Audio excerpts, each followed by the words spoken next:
Bienvenidos, historiadores nocturnos. Esta noche nos adentraremos en las profundidades de la mitología griega, un universo de sombras, misterios y un sueño eterno. Olviden las prisas del día y los ruidos del mundo exterior. Es momento de bajar al inframundo, pero no para temerle, sino para entenderlo. Cierren los ojos, acomódense, y dejen que el sonido de mi voz los guíe en este descenso. Para los antiguos griegos, la muerte no era un final, sino una transición, un viaje inevitable al reino de Hades. Su percepción no estaba teñida por el concepto de un infierno de fuego, sino por una mezcla compleja de temor y una extraña fascinación.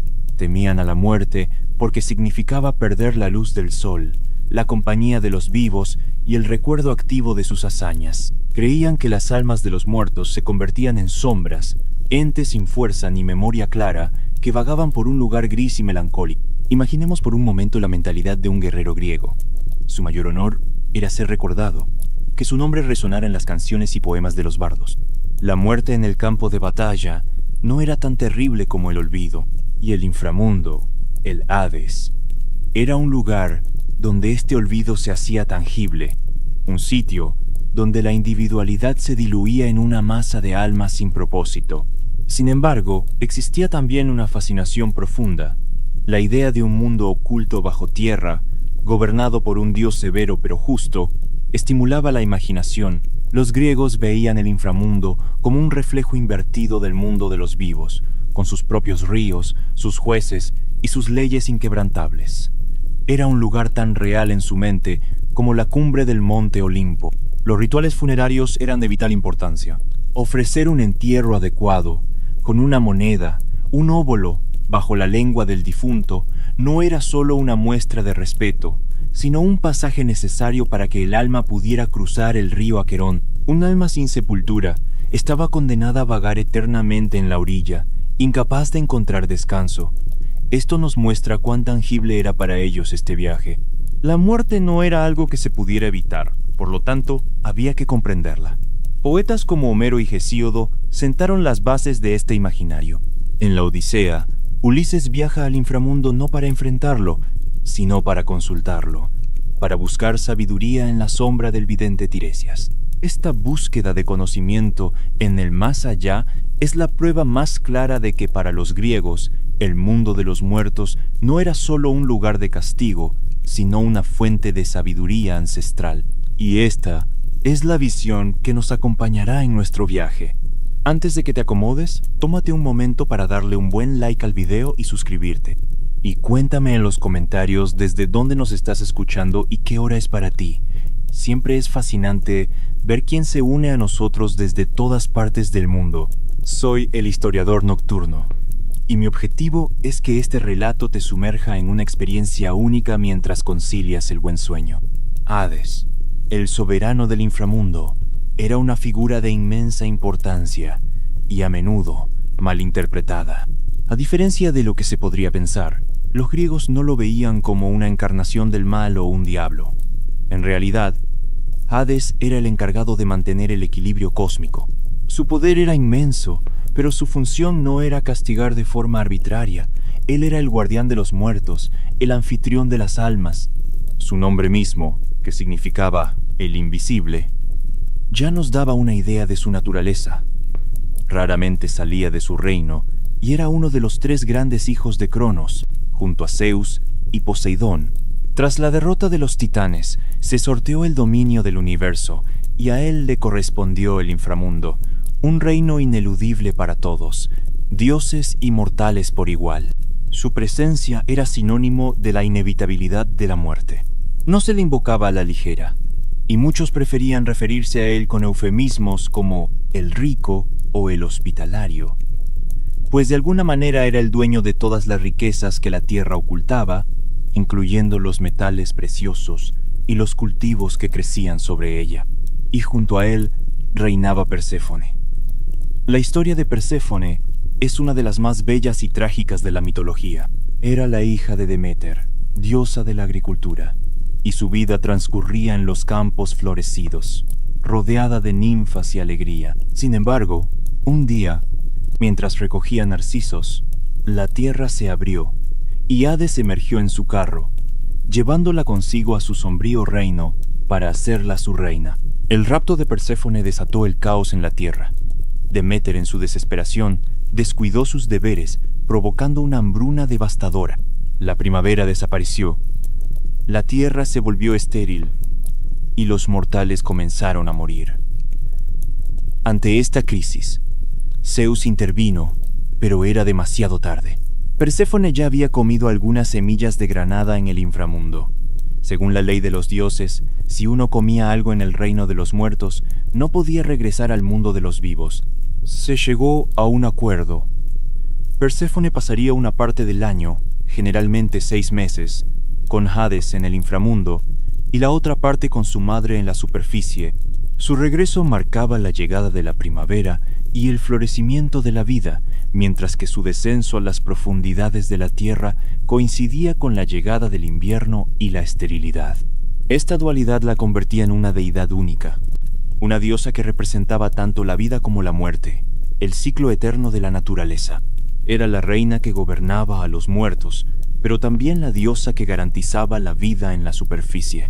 La presencia de Hades y Perséfone era un recordatorio constante de que la muerte y la vida no eran conceptos separados, sino parte de un ciclo. Eran las deidades que unían el mundo de arriba con el de abajo, y su influencia se extendía más allá de sus propios dominios, afectando cada estación y cada vida en la tierra. Ahora que hemos comprendido el papel de sus gobernantes, es momento de descender y visualizar el reino que presiden. La geografía del inframundo griego no era un simple hoyo en la tierra. Era un reino vasto y complejo, con su propia topografía, sus ríos y sus distintos planos de existencia. Imaginemos que estamos en la superficie, en el mundo de los vivos. El primer paso hacia el inframundo no es un viaje físico en barco, sino un descenso a través de lo que los griegos consideraban entradas al mundo subterráneo. Estas podían ser cuevas profundas, manantiales termales o lagos de densas brumas, lugares donde se creía que la separación entre los mundos era más tenue. Una vez cruzamos el umbral, nos encontramos en la orilla del primer y más famoso de sus ríos, el Aqueronte, el río del dolor. Su corriente era lenta, sus aguas oscuras y turbias, y sus orillas estaban llenas de las almas de los muertos que no podían cruzar. Aquí es donde se nos presentaría el primer desafío, un pago que muchos historiadores creen que influyó en las costumbres funerarias de la época. El óbolo, una pequeña moneda que se colocaba bajo la lengua del difunto para pagar al barquero Caronte por el pasaje. Sin esa moneda, el alma estaba condenada a vagar eternamente en la orilla, una imagen sombría que nos habla de la importancia de los rituales. El inframundo, en su totalidad, no era un solo lugar, sino un conjunto de reinos o secciones. Una vez cruzado el Aqueronte, el alma llegaba a la gran planicie del campo de Asfódelos. Este era el destino de la gran mayoría de las almas, las de aquellos que no habían cometido grandes crímenes ni realizado hazañas heroicas. Era un lugar sombrío, lleno de sombras sin memoria, donde la vida era una existencia apagada y sin propósito. Pero para los más destacados, tanto en lo bueno como en lo malo, la geografía cambiaba. En el extremo más profundo, una prisión abismal y oscura llamada el Tártaro servía como el lugar de castigo eterno. Los grandes pecadores, como Sísifo y Tántalo, estaban allí, condenados a sufrir tormentos por toda la eternidad. También era el lugar donde Zeus había encarcelado a los titanes. En el polo opuesto, existían los Campos Elíseos, un paraíso de eterna primavera para los héroes, poetas y aquellos que habían vivido una vida de gran virtud. Era un lugar luminoso, lleno de música y paz, una recompensa que contrastaba fuertemente con la melancolía del campo de Asfódelos y el sufrimiento del Tártaro. A veces se mencionaban también las Islas de los Bienaventurados, un paraíso aún más sublime para aquellos que habían reencarnado 3 veces y alcanzado la perfección. Así, vemos que la estructura del inframundo no era uniforme, sino un reflejo de la vida en la tierra, un lugar para el común de los mortales, un castigo para los malvados y una recompensa para los justos. Era una geografía moral, donde el destino del alma dependía de las acciones que había realizado en vida. Y esta compleja estructura es la que exploraremos en detalle a medida que avanzamos en nuestro viaje. Los griegos no imaginaban el acceso al inframundo como una única puerta, sino como múltiples entradas repartidas por la geografía del mundo conocido. Eran portales naturales, lugares donde el velo entre el mundo de los vivos y el de los muertos parecía más delgado. Estas entradas no eran un simple mito. Los antiguos creían firmemente en su existencia y a menudo las asociaban con fenómenos geológicos reales. Uno de los ejemplos más famosos era el Averno, un lago volcánico en lo que hoy conocemos como Italia. Su nombre en griego significaba sin pájaros o sin aves, porque se creía que las emanaciones de gases sulfurosos eran tan tóxicas que mataban a cualquier criatura que intentara sobrevolarlo. Esta atmósfera mortal lo convirtió en el lugar perfecto para imaginar una entrada al mundo subterráneo. Se dice que el héroe Eneas, en su viaje épico narrado por Virgilio, descendió al inframundo precisamente desde este lugar, guiado por la Sibila de Cumas. En la Grecia continental, el mito señalaba al cabo Ténaro, en el Peloponeso, como otro de estos accesos.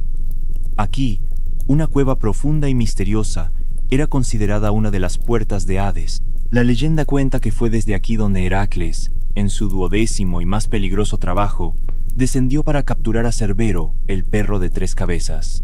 La historia no solo nos habla de una entrada física, sino que también nos muestra el valor y la audacia necesarios para siquiera intentar un viaje de esta naturaleza.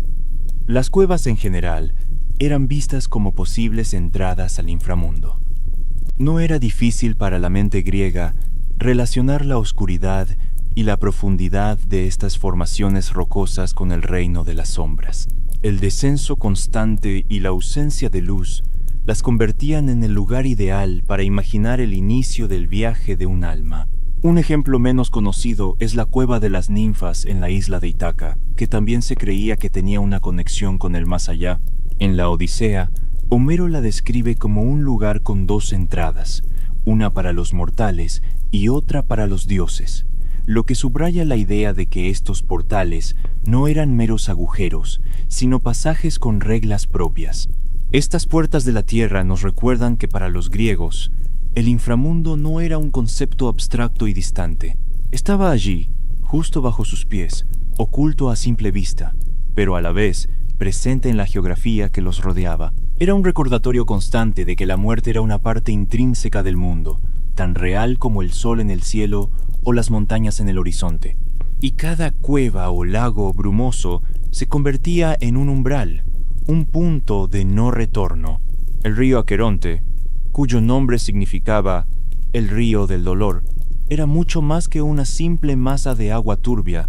Era el primer gran filtro, la frontera ineludible que separaba el mundo de los vivos del de los muertos. Su papel era crucial en el viaje del alma, y su visión nos da una de las imágenes más potentes y sombrías de la mitología griega. La geografía mitológica de los griegos lo describía como un río subterráneo que fluía a través de las profundidades de la tierra, oscuro y fétido, un lugar de dolor y lamentos. Sin embargo, en el mundo real, los griegos creían que existían ríos que servían como su representación en la tierra.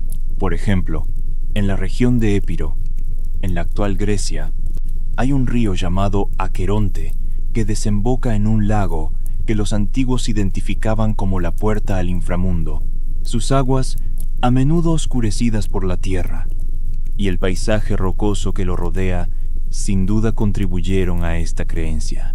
Pero la verdadera importancia del río Aqueronte no residía en su geografía, sino en el rito de paso que representaba. En sus orillas, las almas de los difuntos se congregaban, no como seres completos, sino como sombras, esperando su turno para cruzar.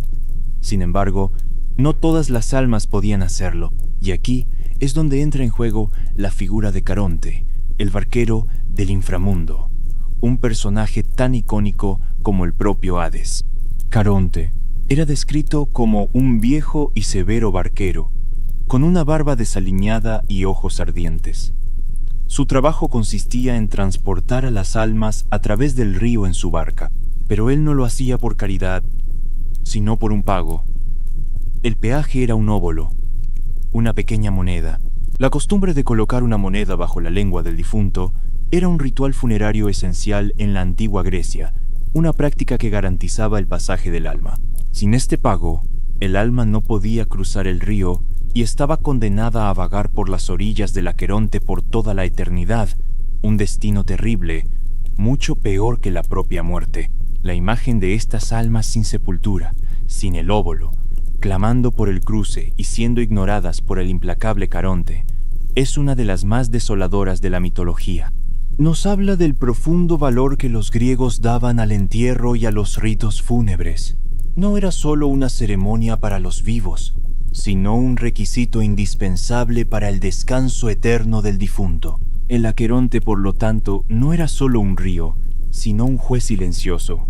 Su corriente no era el problema, sino la incapacidad de pagar el peaje, de cumplir con las costumbres. Era el primer y más grande obstáculo. Un recordatorio sombrío de que el viaje al más allá tenía sus propias reglas, y que ignorarlas tenía un costo que iba más allá de la muerte misma. En la mitología griega, Caronte no era un dios, sino una entidad primordial, un genio o daimon que cumplía la función más crucial en el viaje de las almas.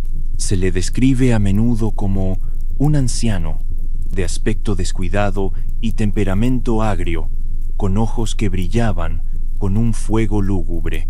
Era el hijo de Erebo y Nix, la oscuridad y la noche, lo que ya nos da una idea de su naturaleza ancestral. Su trabajo era simple pero inflexible: transportar a las almas de los difuntos a través del río Aqueronte y sus pantanos hasta las puertas del Hades.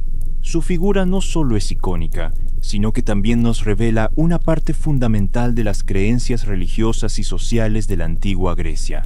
Para Caronte, el pasaje no era un servicio gratuito, cobraba un peaje, una moneda que se conocía como el óbolo. Esta costumbre no era un mero detalle mitológico, sino que se convirtió en una práctica funeraria real y extendida. Era común que los familiares del difunto le colocaran una moneda, un óbolo, bajo la lengua o sobre los ojos, con la firme convicción de que este pago era necesario para que el alma pudiera cruzar el río y encontrar su descanso. Las consecuencias de no poder pagar a Caronte eran terribles y para los griegos una de las condenas más grandes. Las almas que llegaban a la orilla del Aqueronte sin el óbolo quedaban sin sepultura. Condenadas a vagar eternamente por las orillas del río, se convertían en espectros errantes, llenos de desesperación y de un deseo incumplido de cruzar. No podían entrar al reino de los muertos ni regresar al mundo de los vivos. Esta imagen de un alma atrapada en un limbo sombrío y melancólico era una de las principales motivaciones para que los rituales funerarios se llevaran a cabo con el mayor respeto. Incluso héroes como Ulises, en su viaje al inframundo, encontraron en Caronte un obstáculo.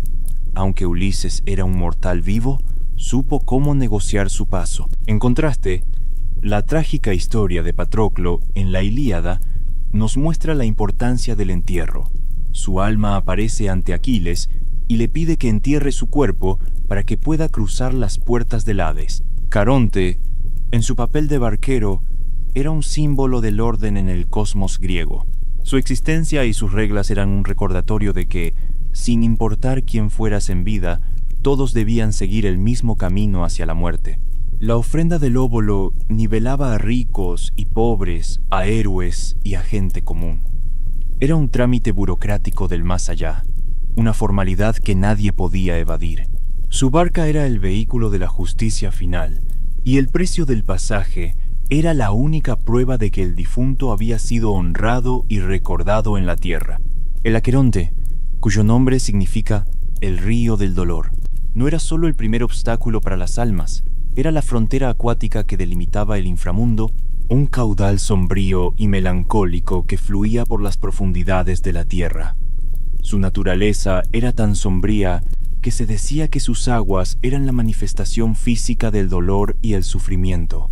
En la mitología, se le describe a menudo como una corriente turbia, de aguas fangosas y pestilentes, que serpenteaba a través de un paisaje desolador. Sus orillas estaban llenas de juncos marchitos y de almas errantes que no habían podido pagar el pasaje a Caronte, el barquero.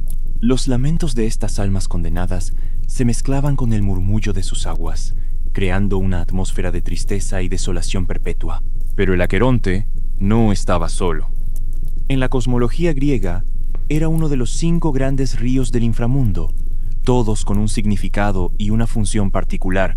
Sin embargo, el Aqueronte era el primero con el que se encontraba el alma, por lo que su papel como puerta de entrada y filtro inicial era de vital importancia.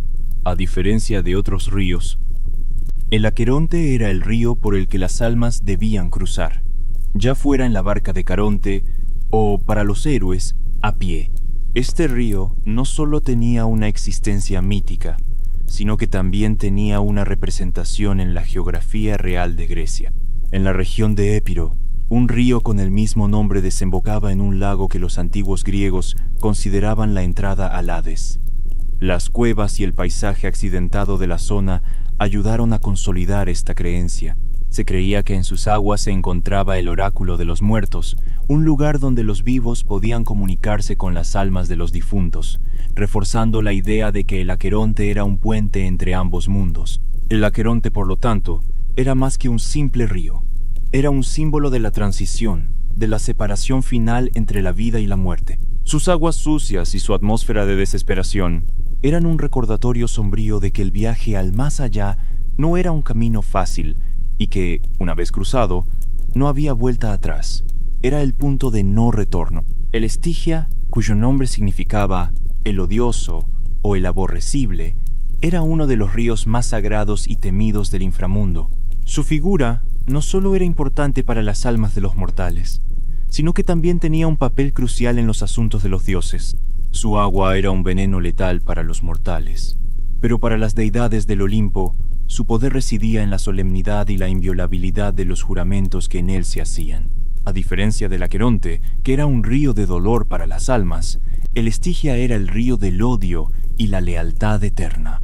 Se le describe en la mitología como un río pantanoso que formaba la frontera entre el mundo de los vivos y el reino subterráneo, aunque a veces se le mencionaba como uno de los 5 ríos que convergían en el corazón del inframundo.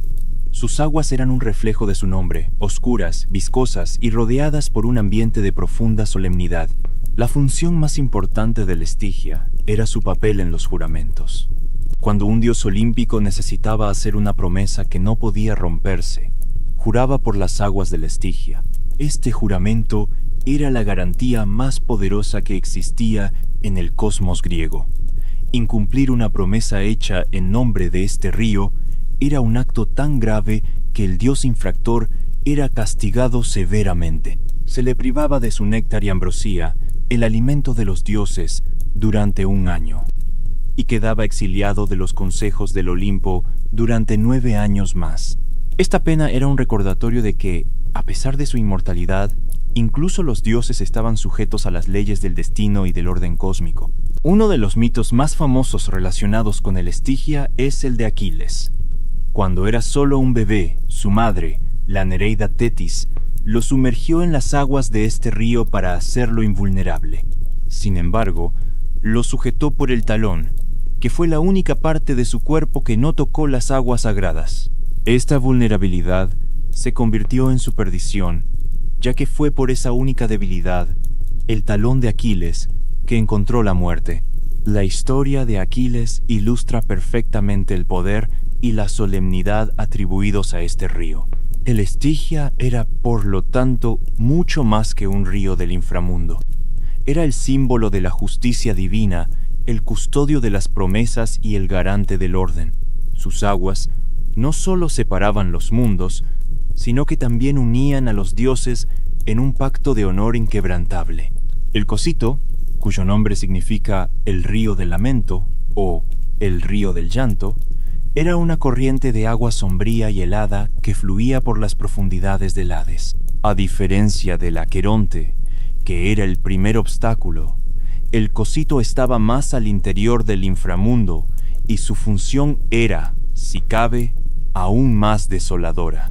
Se decía que sus aguas estaban formadas por las lágrimas eternas y los lamentos de las almas que no habían podido cruzar el río Aqueronte y que por lo tanto estaban condenadas a vivir en una tristeza perpetua en el mundo de los muertos.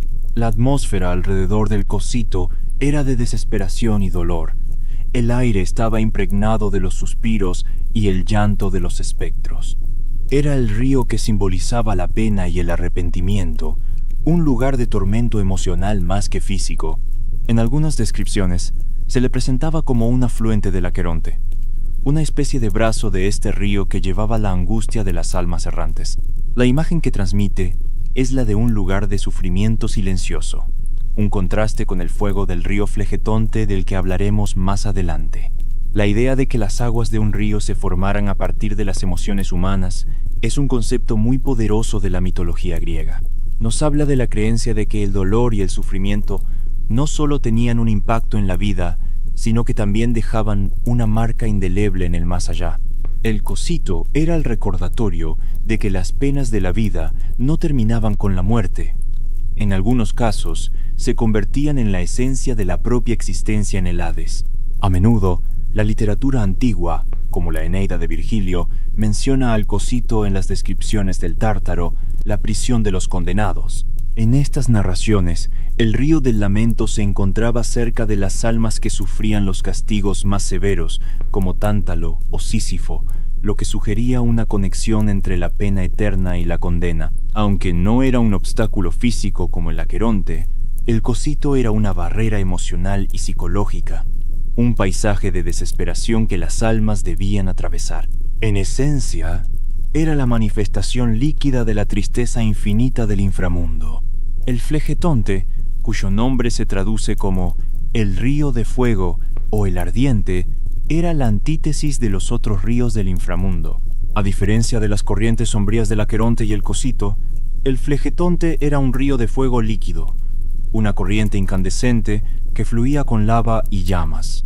Su función en la geografía del Hades era única, ya que no era un río que las almas debieran cruzar, sino uno que servía como barrera y prisión. La creencia era que el Flegetonte rodeaba el Tártaro, la prisión más profunda y sombría del inframundo, el lugar donde se castigaba a los más grandes pecadores y donde los titanes habían sido encarcelados por Zeus. El río de fuego actuaba como un foso, una muralla de calor y tormento que impedía que los condenados escaparan de sus prisiones eternas. Su presencia era una constante advertencia del castigo que esperaba a los que se atrevían a desafiar a los dioses o a cometer actos de maldad extrema. La imagen de un río de fuego en un mundo subterráneo no era solo una fantasía poética, sino un reflejo de la percepción que tenían los griegos sobre la justicia divina. Mientras que la mayoría de las almas experimentaban una existencia sin alegría en el campo de Asfódelos, los que eran enviados al Tártaro enfrentaban un tormento físico y eterno. El Flegetonte era el guardián de este castigo, una manifestación del poder de los dioses para infligir dolor a quienes lo merecían. En la literatura, como en la Eneida de Virgilio, se describe al Flegetonte con un realismo escalofriante. Se habla de un castillo fortificado en el Tártaro, rodeado por este río de fuego que fluía con una violencia incesante. La descripción ayudaba a los lectores a visualizar un lugar del castigo tan tangible como cualquier prisión en el mundo mortal, pero con un nivel de sufrimiento inimaginable. El Flegetonte era el río de la ira divina y la retribución. Simbolizaba el castigo físico, un tormento que quemaba sin consumir, un recordatorio perpetuo de la justicia inquebrantable de los dioses del Olimpo y del Hades.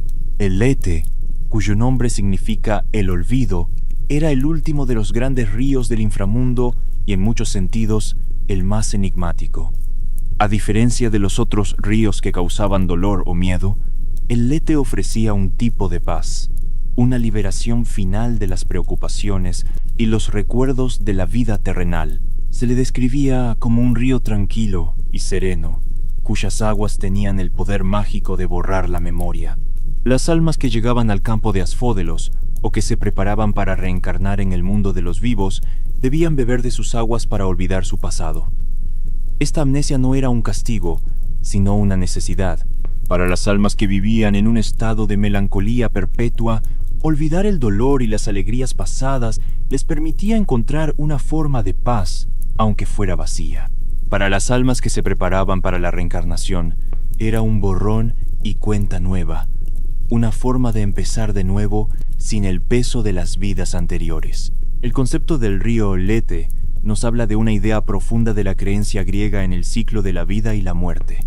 El olvido no era visto como una tragedia, sino como un paso necesario para seguir adelante. Las almas de los héroes y de los justos que eran admitidas en los campos elíseos también podían beber del Lete, pero de una manera diferente.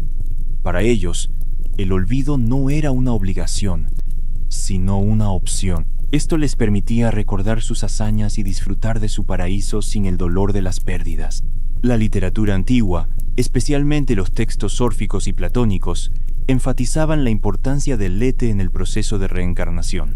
En el mito de Er, que aparece en la República de Platón, las almas deben beber del río Lete antes de elegir su próxima vida, y aquellas que beben demasiado pierden la sabiduría necesaria para hacer una buena elección. Esto nos muestra que, aunque el río ofrecía el olvido, la memoria y la sabiduría eran consideradas valiosas y necesarias. El Lete era el río del olvido y, por lo tanto, el río de la paz final. Su existencia servía para recordarnos que la muerte no era solo el final de la vida, sino el inicio de una nueva etapa, ya sea en un estado de olvido perpetuo o en el inicio de un nuevo ciclo de vida. Era el punto en el que el alma se desprendía de su identidad terrenal para convertirse en parte del más allá.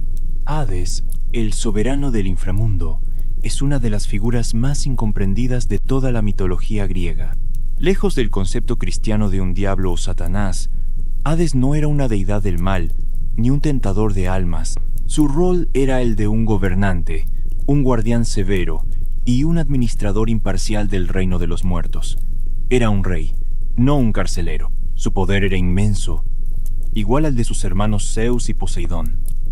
Tras la victoria sobre los titanes, los tres hermanos sortearon los dominios del universo.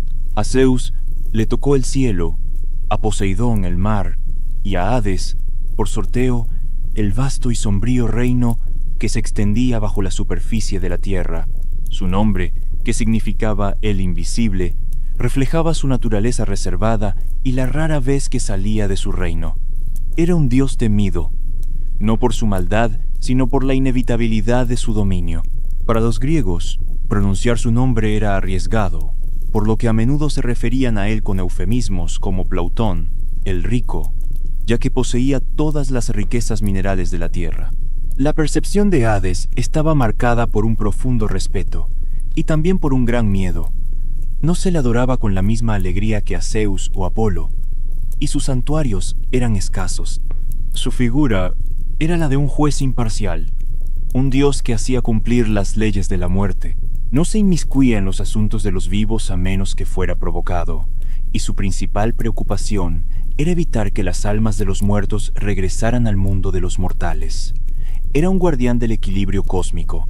La soledad de su reino y su naturaleza solemne son a menudo mal interpretadas.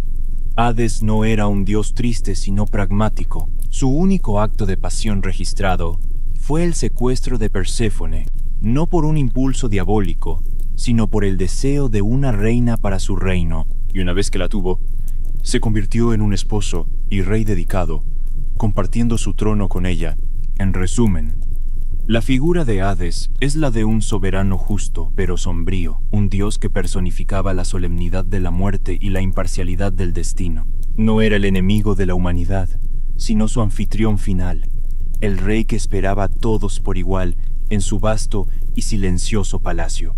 Si estás escuchándome a esta altura del video, espero que ya estés suscrito al canal. Soy el historiador nocturno y mi deseo es tener una comunidad enorme de personas que amamos las noches y el saber, miles de personas de todas partes del mundo conectadas por ese deseo intrínseco de conocer más para poder conocerse más a uno mismo y tener una mejor vida. Siempre lo digo y lo recalco. Saber la historia es fundamental para no repetir los errores del pasado. Y por eso quiero que te tomes unos segundos para poder suscribirte y compartir este video con tu amigo fanático del conocimiento. Ni hablar si de tu generoso espíritu surge la motivación para brindar un súper gracias a este humilde servidor. De todas formas, el agradecimiento de mi parte, ya por el simple hecho de estar compartiendo este momento, es infinito. Ahora sí, sigamos con el relato. Perséfone, la reina del inframundo, es una figura de profunda dualidad. Su historia no es solo un mito sobre el rapto de una diosa, sino una alegoría sobre los ciclos de la vida y la muerte, del invierno y la primavera. Antes de su vida en las sombras, Perséfone, cuyo nombre significaba la que lleva la muerte, era conocida como Core, la doncella, hija de Zeus y Deméter, la poderosa diosa de la agricultura. Su vida era pura luz y alegría. Pasaba sus días en los campos de Nisa, rodeada de ninfas, bailando y recogiendo flores. Era la encarnación de la primavera, de la fertilidad de la tierra. Pero esa felicidad llegó a su fin cuando el solitario Hades, conmovido por su belleza, decidió convertirla en su reina. Con la ayuda de Zeus, emergió de las profundidades de la tierra en un carro negro, abriendo la tierra para llevársela. El grito de Perséfone resonó por los cielos y los mares, pero solo la diosa Hécate y el dios del sol, Helio, lo escucharon. La tierra se cerró de nuevo, y la joven desapareció del mundo de los vivos. El rapto de Perséfone desató un profundo dolor en su madre, Deméter. La diosa de la cosecha, en su desesperación, abandonó sus deberes. La tierra se volvió estéril. Las cosechas murieron, y una hambruna asoló a la humanidad. El invierno llegó por primera vez. Un invierno sin fin que amenazaba con acabar con toda la vida en la tierra. Los mortales morían, y no había ofrendas para los dioses. Ante la catástrofe, Zeus se vio obligado a intervenir y ordenó a Hades que devolviera a Perséfone a su madre.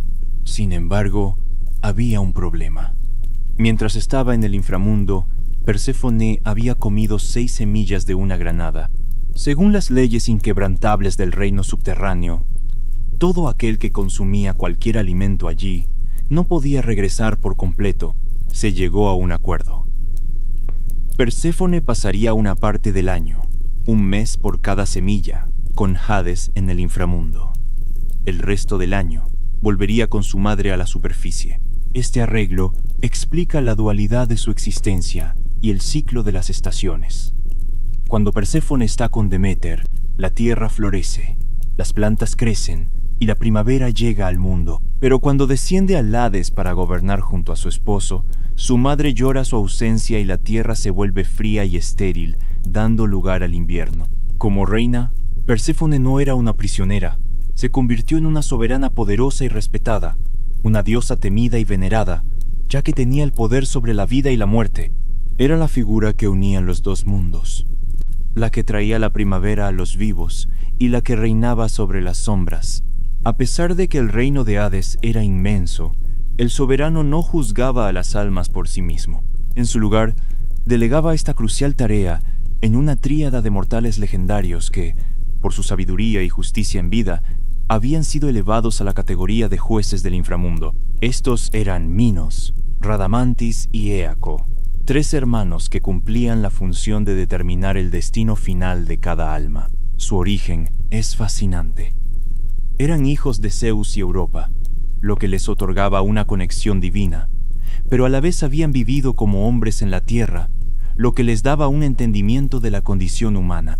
Esto los hacía jueces imparciales, capaces de comprender tanto la justicia de los dioses como las fallas de los mortales.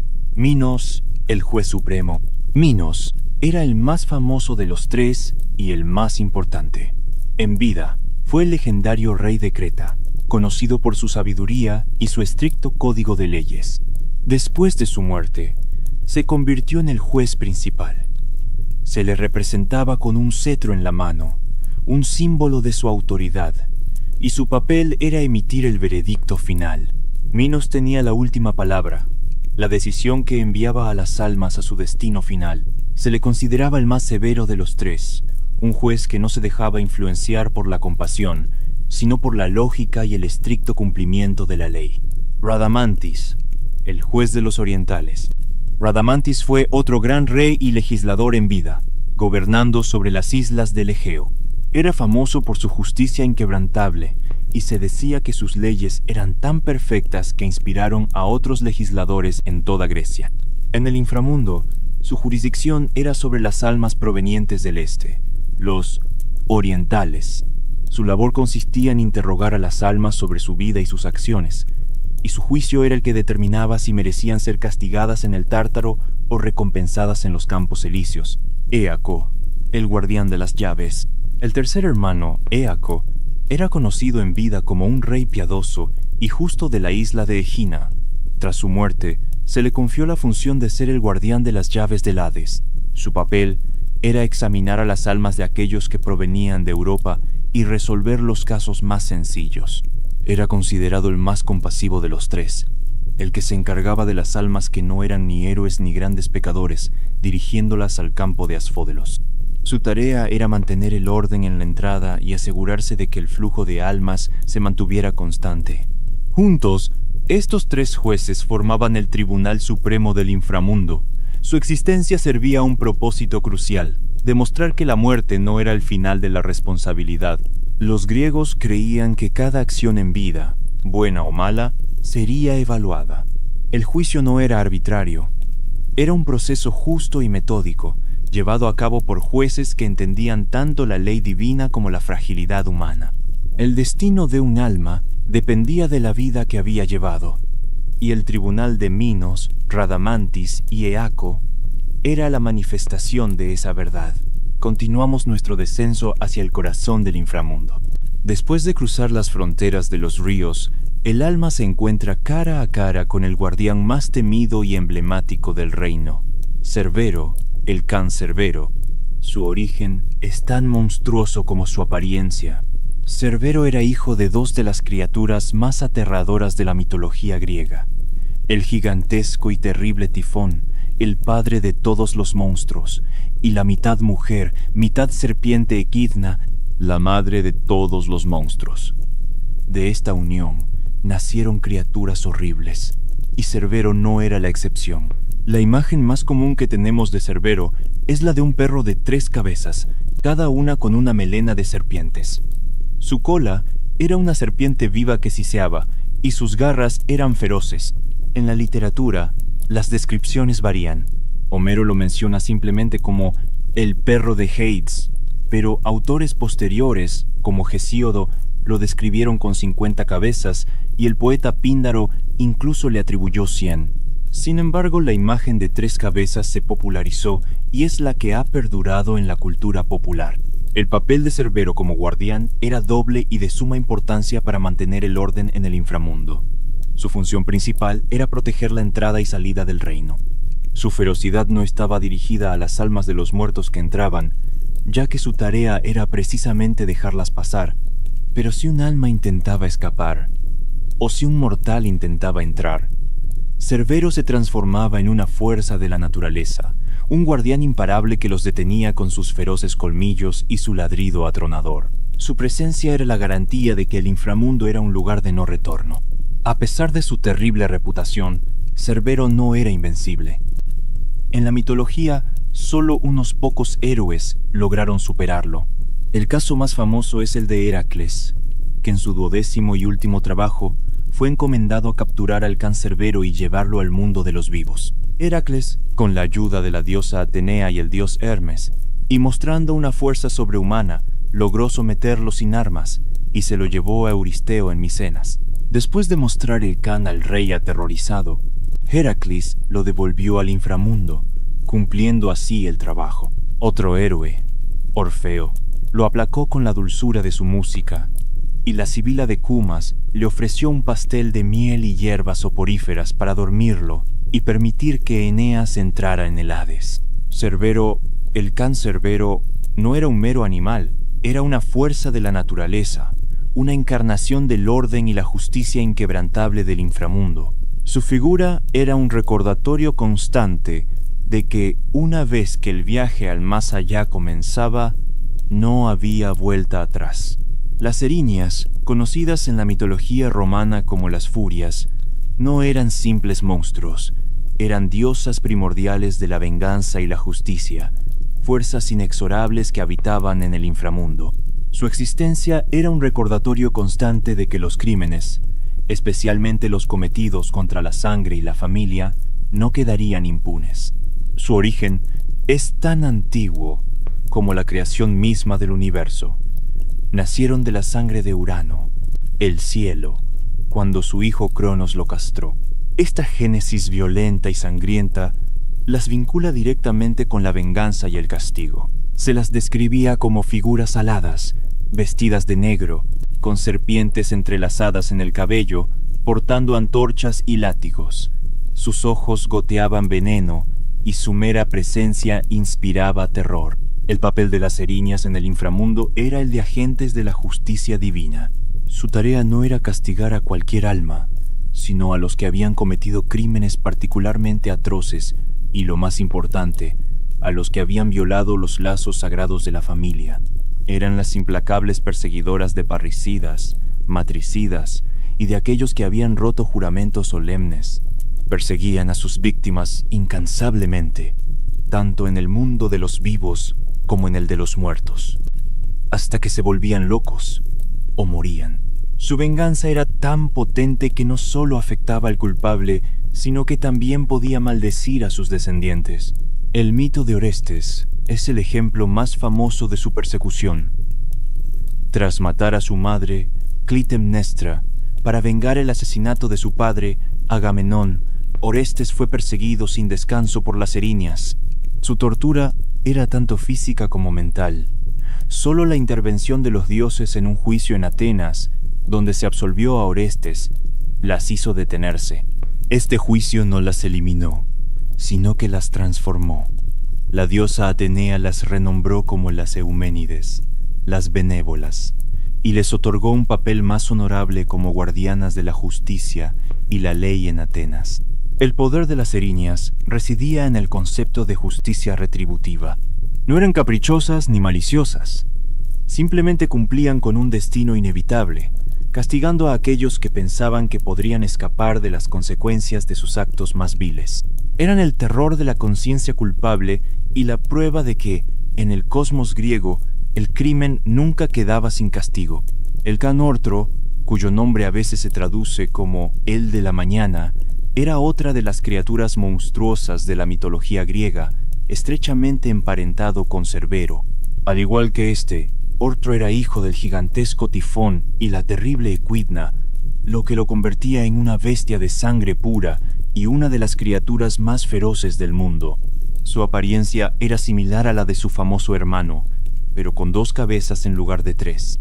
La leyenda de Ortro está intrínsecamente ligada a la historia del gigante Gerión, un ser con 3 cuerpos y 3 cabezas que gobernaba una remota isla llamada Eritia, que significa la roja, cerca del océano.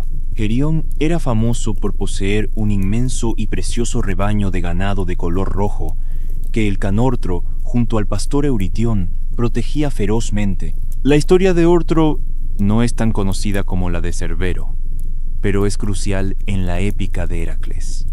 El 10º de sus 12 trabajos consistió en robar el ganado de Gerión. Al llegar a la isla, Heracles se enfrentó al guardián más temible, el can Ortro. La lucha entre el héroe y la bestia de 2 cabezas fue violenta, pero Heracles, con su inmensa fuerza, logró matarlo con su masa. Después, el héroe tuvo que enfrentarse al pastor Euritión y finalmente al propio Gerión. Aunque Ortro no custodiaba la entrada al inframundo, su leyenda lo vincula al reino de Hades de una manera indirecta. Al igual que Cerbero, era un perro monstruoso, hijo de Tifón y Equidna, que protegía un reino remoto y valioso. Su destino fue ser derrotado por el mismo héroe que tiempo después domaría a su hermano de 3 cabezas. Ortro era, en esencia, un reflejo de Cerbero en la superficie de la tierra, un guardián infernal en un reino mortal. Su historia demuestra que las criaturas del inframundo no se limitaban a las profundidades de la tierra, sino que sus linajes y su poder se extendían a los confines del mundo conocido. Aparte de los guardianes más conocidos, el inframundo griego era un vasto reino poblado por una variedad de monstruos y entidades aterradoras. Su presencia servía para mantener el orden, pero también para infundir un miedo profundo en los mortales, recordándoles la naturaleza peligrosa y ajena de este mundo. Tifón, el padre de los monstruos. Tifón era el ser más monstruoso y formidable de toda la mitología, y aunque no era un guardián residente del inframundo, su conexión con este reino es innegable, nacido de la unión de Gea, la tierra, con Tártaro, la prisión más profunda del Hades. Tifón era una criatura colosal con 100 cabezas de dragón que escupían fuego. Su nacimiento fue un intento de Gea de vengarse de Zeus por haber derrotado a los titanes. Tifón desafió a Zeus en un combate épico. Los demás dioses huyeron a Egipto, pero Zeus lo enfrentó en una batalla que sacudió el universo. Finalmente, Zeus lo derrotó con sus rayos y lo aplastó bajo el monte Etna, en Sicilia. Desde entonces, Tifón, en su prisión bajo la tierra, causa erupciones volcánicas, un recordatorio de su furia y su poder infernal. Aunque su lugar de tormento no es estrictamente el inframundo, su origen en el Tártaro lo convierte en el padre de Cerbero y Ortro, y en el principal titán del mundo subterráneo. Las empusas eran demonios o espectros femeninos que servían a la diosa Hécate, una de las deidades infernales más importantes. Estas criaturas tenían la capacidad de cambiar de forma, y a menudo se les aparecía a los viajeros en los caminos solitarios. Podían transformarse en hermosas mujeres para seducir a los hombres y, una vez que estaban desprevenidos, atacarlos y alimentarse de su sangre y su carne. Tenían una pierna de bronce y una de burro, lo que las hacía criaturas híbridas y aterradoras. Los Keres eran espíritus femeninos de la muerte violenta. Eran hijas de Nyx, la noche, y vagaban por los campos de batalla, sedientas de sangre, esperando el momento de llevarse las almas de los moribundos. Se les representaba como demonios alados, de color oscuro, con garras afiladas y sed de sangre. A diferencia de Thanatos, la muerte pacífica, los Keres estaban asociadas con la muerte más brutal y trágica, como la de la guerra o los asesinatos. Su presencia en el inframundo era un recordatorio constante de que no todas las muertes eran tranquilas o dignas. Estos monstruos y guardianes del inframundo no eran meros antagonistas, sino que cumplían una función en la cosmología griega. Eran la encarnación del miedo, del castigo y de la inevitabilidad de la muerte violenta. Su existencia subrayaba la naturaleza sombría del Hades, un reino donde no solo había jueces y dioses, sino también criaturas de una ferocidad y un terror inimaginables. Hemos superado los ríos y los guardianes, y ahora, en las profundidades del Hades, nos encontramos en el lugar donde reside la mayoría de las almas. Este es el campo de Asfódelos. Su nombre evoca el asfódelo, una flor pálida y fantasmal, que cubría esta vasta y desoladora planicie. No era un lugar de castigo ni de recompensa, sino un destino final sin propósito, un espacio de existencia gris y sin emociones. Para los griegos, este no era un infierno de fuego, sino una condena más sutil y quizás más cruel: la pérdida de la memoria y la individualidad. Las almas que deambulaban aquí no eran más que sombras, espectros sin fuerza que habían olvidado los placeres y los dolores de su vida terrenal. En la Odisea, Homero nos da una de las descripciones más vívidas de este lugar. El héroe Ulises desciende al inframundo y se encuentra con las almas de sus antiguos compañeros, como Áyax o el propio Aquiles. Para que estas almas pudieran hablar y recuperar un momento de conciencia, Ulises debía ofrecerle sangre. Solo al beberla, volvían a ser por un instante la persona que habían sido en vida. El alma de Aquiles, el más grande de los guerreros, le dice a Ulises con una tristeza profunda que preferiría ser el siervo de un hombre pobre en la tierra a ser el rey de todos los muertos en el Hades. Esta frase lo resume todo. El campo de Asfódelos era una existencia tan vacía que la vida más humilde en la superficie era preferible a ser un espectro sin emociones en el reino de las sombras. Era la manifestación de lo que los griegos más temían de la muerte, no el dolor, sino el olvido.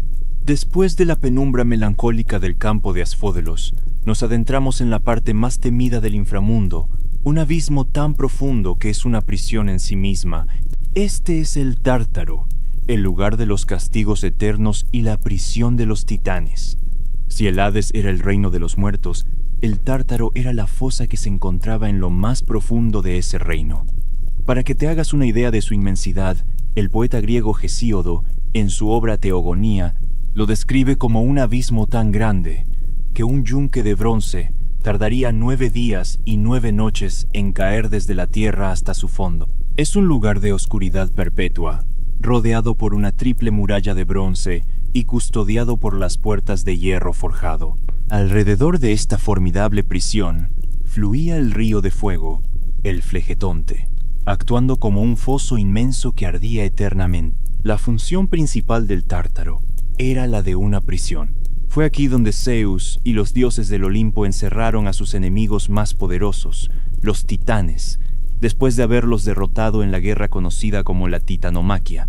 Bajo la vigilancia de los hecatónquiros, gigantes de 100 brazos, los titanes fueron condenados a vivir en este abismo de tormento por toda la eternidad. Su presencia en este lugar servía como una advertencia a todos los seres, divinos y mortales por igual, de que ni siquiera las deidades más antiguas podían escapar de la justicia de Zeus. Pero el Tártaro no solo era la prisión de los titanes. Con el tiempo, se convirtió en el lugar de castigo para las almas de los mortales que habían cometido crímenes tan atroces que merecían un tormento eterno. No eran pecados comunes, sino actos de extrema arrogancia, de desprecio a los dioses o de engaño. Aquí encontraban su castigo figuras legendarias como Sísifo, condenado a empujar una roca cuesta arriba por siempre, Tántalo, eternamente hambriento y sediento, e Ixión atado a una rueda de fuego. Sus penas no eran aleatorias. Cada una era un reflejo de su crimen en vida. El Tártaro no es un lugar de lamentos silenciosos como el campo de Asfódelos, sino un lugar de tormento activo, de sufrimiento perpetuo. Es la manifestación de la justicia más implacable y el recordatorio de que, si bien la mayoría de las almas encuentran un descanso vacío, para unos pocos, la muerte solo es el comienzo de su condena. Después de la desesperación del Tártaro y la monotonía del campo de Asfódelos, es un alivio para el alma llegar al lugar más anhelado del inframundo, un paraíso de eterna felicidad. Estamos hablando de los Campos Elíseos, el destino de los héroes y los justos. Los Campos Elíseos eran el polo opuesto al Tártaro. Era un lugar bendito, bañado en una luz propia y suave, donde siempre era primavera. La hierba era verde y exuberante. Los árboles estaban cargados de frutos dorados y el aire estaba impregnado con el dulce sonido de la música y el canto de los pájaros. Aquí, las almas no eran sombras sin fuerza, sino que conservaban su vigor y sus recuerdos. Podían revivir sus vidas pasadas, participar en juegos atléticos y disfrutar de banquetes eternos en un ambiente de paz ininterrumpida. El acceso a este paraíso no era para cualquiera. Se reservaba para aquellos que habían sido favorecidos por los dioses o que habían demostrado una virtud excepcional y una vida heroica. A diferencia del juicio de las almas que terminaban en el campo de Asfódelos, el destino de los que llegaban aquí era el de ser recordados, honrados y recompensados por sus hazañas. Entre sus residentes se encontraban héroes como Menelao, que fue llevado directamente a los campos por ser yerno de Zeus, y también grandes figuras como Cadmo y Peleo. En versiones posteriores de los mitos, incluso se menciona al propio Aquiles, cuyo destino variaba según el relato. El concepto de un paraíso de este tipo era una esperanza fundamental en la cultura griega. Era la prueba de que, a pesar de la melancolía general del inframundo, la excelencia humana y el favor divino podían trascender la muerte. En los Campos Elíseos, el honor que un héroe había ganado en vida se mantenía para siempre. La gloria no se desvanecía en el olvido del Aqueronte, sino que se celebraba en un paisaje idílico. Los Campos Elíseos no eran solo una recompensa, sino también un reflejo de los valores griegos. Para una cultura que valoraba la gloria y la virtud por encima de todo, la promesa de un paraíso donde se pudiera disfrutar de una existencia eterna con la memoria intacta, rodeado de belleza y paz, era el mayor honor imaginable. Era el descanso perfecto para los que en vida habían luchado incansablemente. Después de contemplar el paraíso de los héroes, debemos saber que en la mitología griega existía un nivel aún más sublime de felicidad, un paraíso reservado para las almas verdaderamente excepcionales. Estas eran las islas de los bienaventurados. Si los Campos Elíseos eran el paraíso de los héroes y los justos, las islas de los bienaventurados eran un paraíso para aquellos que habían alcanzado la perfección. La puerta de entrada a este reino no era el resultado de una sola vida virtuosa, sino de un ciclo completo de reencarnación. Para llegar aquí, un alma debía haber vivido 3 vidas justas y virtuosas, y cada vez, al morir, debía ser admitida en los campos elíseos. Después de cada vida, el alma tenía la opción de beber del río Lete para olvidar su pasado y elegir una nueva vida en el mundo mortal. Después de haber superado este ciclo 3 veces, el alma obtenía el derecho de residir en las islas eternamente. Las islas de los bienaventurados eran un lugar de felicidad pura. Se describían como una tierra de clima perfecto, donde el sol brillaba siempre con una luz suave y el aire era dulce. A diferencia de los campos elíseos, que eran un lugar de descanso, estas islas eran un reino de dicha, donde los héroes y los justos se encontraban en un estado de éxtasis divino. Aquí no existían las preocupaciones, ni los dolores, ni siquiera los recuerdos amargos del mundo mortal. En la tradición órfica y en los textos de filósofos como Platón, este lugar era visto como la culminación del viaje del alma, la recompensa por haber superado las pruebas de la vida y la muerte. Se decía que en este paraíso el alma se encontraba completamente libre de la rueda de la reencarnación y alcanzaba un estado de inmortalidad consciente. Algunos mitos, como los de Píndaro, incluso ubicaban aquí el reino de Cronos, el antiguo rey de los titanes, que gobernaba este paraíso en su exilio. Las islas de los bienaventurados eran la cúspide de la jerarquía del más allá. Era la prueba de que, para los griegos, el destino final del alma no estaba predeterminado. Era un camino que requería virtud, coraje y sabiduría. Y la recompensa por ese camino era una felicidad eterna que superaba todo lo conocido en el mundo mortal. Hemos explorado los vastos reinos del inframundo, desde la monotonía de los campos de Asfódelos hasta la paz de las islas de los bienaventurados. Ahora, volvemos al abismo del Tártaro para conocer a sus habitantes más famosos, aquellos que, por su astucia y su arrogancia, fueron condenados a un castigo eterno. Empezamos por uno de los más icónicos, Sísifo. Sísifo no era un hombre común. Era el astuto y fundador rey de la ciudad de Éfira, conocida después como Corinto. Su reputación no era la de un guerrero, sino la de un hombre de mente aguda, famoso por su astucia e ingenio, que no dudaba en engañar a dioses y mortales para su propio beneficio. Su primer acto de arrogancia fue traicionar a Zeus, el rey de los dioses. Cuando el dios del Olimpo secuestró a la ninfa Egina, Sísifo fue testigo del rapto y, a cambio de que un manantial brotara en su ciudad, reveló el secreto al padre de la ninfa, el dios río Asopo. Furioso por la insolencia de Sísifo, Zeus ordenó a Tánatos, la personificación de la muerte, que se lo llevara al inframundo. Pero Sísifo era demasiado astuto para ser capturado. Cuando Tánatos llegó, Sísifo lo engañó y lo encadenó. Con la muerte atada, nadie en la tierra podía morir, ni los viejos, ni los enfermos, ni los heridos de guerra. El caos se apoderó del mundo y el dios Ares, frustrado porque sus guerras no tenían un final sangriento, liberó a Tánatos. Por fin, la muerte se llevó a Sísifo, pero la astucia de Sísifo no terminó con su muerte. Antes de morir, le había dicho a su esposa que no le diera un entierro apropiado. Una vez en el inframundo, Sísifo se quejó a Perséfone de que su esposa, por su negligencia, no le había rendido los honores fúnebres adecuados y le pidió permiso para regresar al mundo de los vivos por un breve tiempo para castigarla. Perséfone accedió. Sísifo regresó a su palacio y una vez allí, en lugar de castigar a su esposa, simplemente se negó a volver al Hades. La segunda vez que la muerte tuvo que buscarlo, Sísifo había vivido muchos años más. Los dioses, cansados de su insolencia y de su desafío al orden natural, decidieron su castigo. Su pena no sería una tortura física, sino una condena a la futilidad. En el Tártaro, fue condenado a empujar una roca enorme cuesta arriba por una ladera empinada.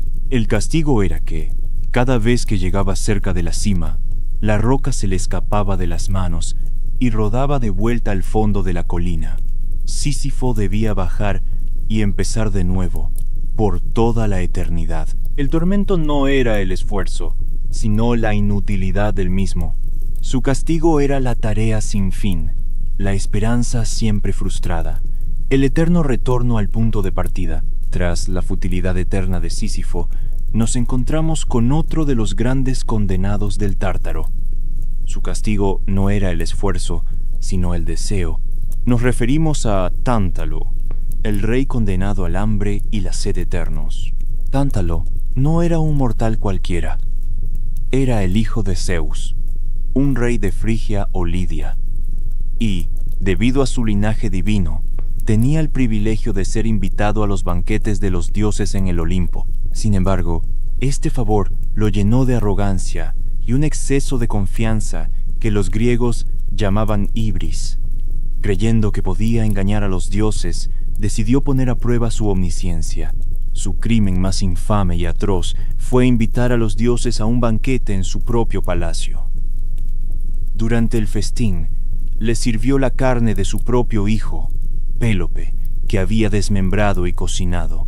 Tántalo esperaba que los dioses, al comer la carne humana, demostraran no ser omniscientes. Pero los dioses, con la excepción de Deméter, que estaba de luto y distraída, reconocieron de inmediato la carne que se les servía. Horrorizados, se negaron a comer. Lo resucitaron y castigaron a Tántalo por su horrible traición y su insolencia. El castigo de Tántalo fue diseñado con una ironía poética y cruel. Fue enviado al Tártaro, donde fue sumergido hasta el cuello en un lago de agua clara y fresca. Pero cuando intentaba beber, el agua se retiraba hasta que el lago se secaba y solo quedaba lodo. Encima de su cabeza colgaban las ramas de un árbol, cargadas con los frutos más deliciosos y jugosos, manzanas, higos y peras. Pero cada vez que intentaba alcanzarlos, una ráfaga de viento alejaba las ramas, dejando los frutos fuera de su alcance. Tántalo fue condenado a un tormento que no terminaba, una tortura de deseo insatisfecho y frustración perpetua. Su castigo es la encarnación del hambre y la sed eternos. Su historia nos recuerda que incluso los favoritos de los dioses podían caer, y que la arrogancia de los mortales siempre sería castigada con una justicia que, aunque cruel, era perfectamente proporcional al crimen cometido. De hecho, la palabra española tantalizar viene directamente de su nombre, un legado que demuestra lo arraigada que quedó su historia en el imaginario cultural. Tras la tortura de la futilidad de Sísifo y el deseo de Tántalo, el Tártaro nos presenta otro castigo ejemplar, uno que combina el movimiento perpetuo con el tormento del fuego. Es el castigo de Ixión, el hombre que se atrevió a desear a una diosa. Ixión era el rey de los Lápitas, una tribu de Tesalia. Su historia comienza con un acto de traición. Después de prometerle a su suegro, Deioneo, una valiosa dote por la mano de su hija, Ixión se negó a pagarla. Para castigarlo, su suegro robó algunos de los caballos de Ixión, pero el rey tramó una venganza cruel. Lo invitó a un banquete y cuando llegó, lo arrojó a un foso de carbón encendido, matándolo. Este fue el primer asesinato de un pariente político en la mitología, una ofensa tan grave que los mortales se negaron a purificar a Ixión por su crimen. Abandonado por los mortales y acosado por las erinias, Ixión buscó ayuda en un lugar inesperado, el Monte Olimpo. Zeus, en un acto de compasión poco común, se apiadó de él y lo invitó a su palacio, purificándolo de su crimen. Este gesto de bondad divina llenó a Ixión de una arrogancia desmedida, un acto de ibris que sellaría su destino. No satisfecho con la purificación y la hospitalidad, Ixión se enamoró de Hera, la reina de los dioses, y se atrevió a intentar seducirla. Zeus, que no era ajeno a la traición y los engaños, descubrió la insolencia de Ixión. Para probar la intención del mortal, creó una nube a la que dio la forma exacta de Hera. La llamó Néfele. Ixión, cegado por su deseo, se acostó con la nube, creyendo que había seducido a la reina de los dioses. De esta unión prohibida entre un mortal y un simulacro de diosa, nacieron los centauros, criaturas mitad hombre y mitad caballo. El castigo de Ixión por su ingratitud y su arrogancia fue uno de los más severos. Zeus lo desterró al Tártaro, donde fue atado a una rueda de fuego ardiente. La rueda giraría sin cesar por toda la eternidad. La condena era doble: el tormento del fuego y el mareo constante. Un castigo que combinaba el dolor físico con la frustración eterna del movimiento sin rumbo. La historia de Ixión es un claro recordatorio de que, aunque los dioses pueden ser indulgentes, la arrogancia de un mortal que intenta ponerse a su altura será castigada con una justicia terrible y un tormento sin fin. Hemos recorrido las torturas individuales de Sísifo, Tántalo e Ixión. Ahora nos adentramos en un castigo colectivo, uno que afectó a un grupo de 50 hermanas. Un castigo que habla de traición y de un trabajo sin fin. Nos referimos a la condena de las Danaides. Las Danaides eran las 50 hijas de Dánao, el legendario rey de Argos. La historia de su castigo se remonta a una disputa familiar con su hermano gemelo, Egipto, quien gobernaba el reino vecino. Egipto tenía 50 hijos y, para poner fin a la rivalidad, propuso que sus hijos se casaran con las 50 hijas de Dánao. Dánao, desconfiando de las intenciones de su hermano, huyó con sus hijas a la ciudad de Argos. Pero los hijos de Egipto las persiguieron, y Dánao se vio obligado a aceptar los matrimonios. En la noche de bodas, Dánao, lleno de resentimiento, ordenó a sus hijas que asesinaran a sus maridos.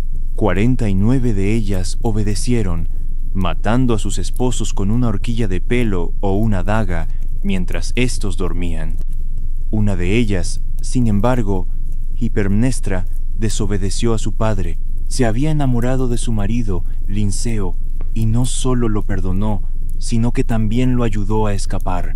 Por este acto, ella fue la única que se salvó del castigo divino. Las otras 49 hermanas, por su horrible crimen de asesinato y por violar el sagrado lazo del matrimonio, fueron condenadas a un castigo eterno en el Tártaro. Su tortura era una tarea tan simple como inútil. Debían llenar un cántaro, una gran tinaja de agua, utilizando cántaros sin fondo. Iban y venían a una fuente o un río, llenaban sus vasijas con agua y regresaban para vaciarlas en el ánfora. Pero el agua se escapaba al instante por los agujeros de sus recipientes.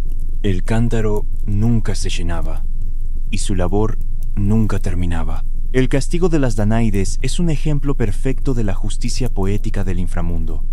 El crimen fue un acto de violencia contra el matrimonio, la fuente de la vida y el futuro de la sociedad.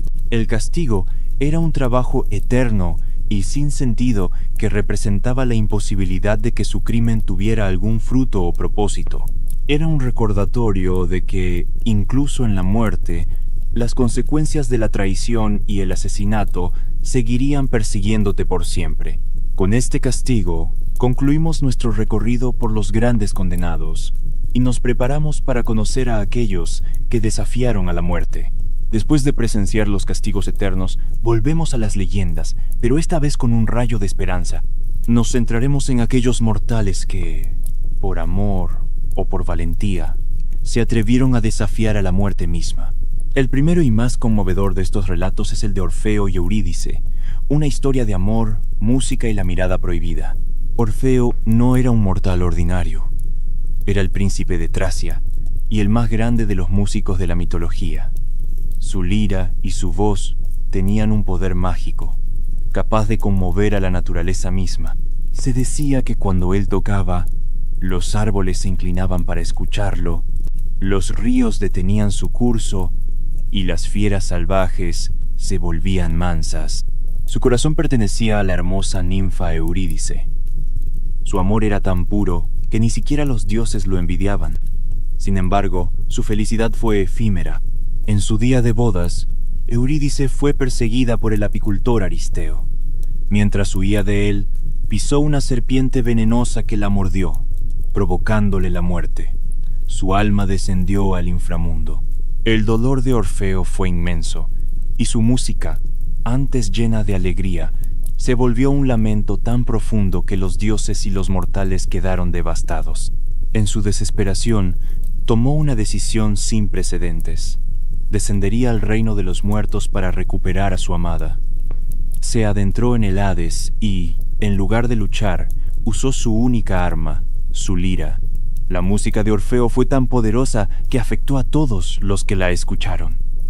Cerbero, el guardián de 3 cabezas, se echó a dormir con el dulce sonido. Las almas de los muertos se detuvieron para escucharlo. Incluso las erinias, las diosas de la venganza, se conmovieron hasta las lágrimas. Finalmente, llegó ante el trono de Hades y Perséfone. Su canción, un lamento por su amor perdido, ablandó el corazón del severo Hades. Por primera vez en la historia, el dios del inframundo derramó una lágrima. Hades aceptó devolver a Eurídice, pero con una condición inquebrantable.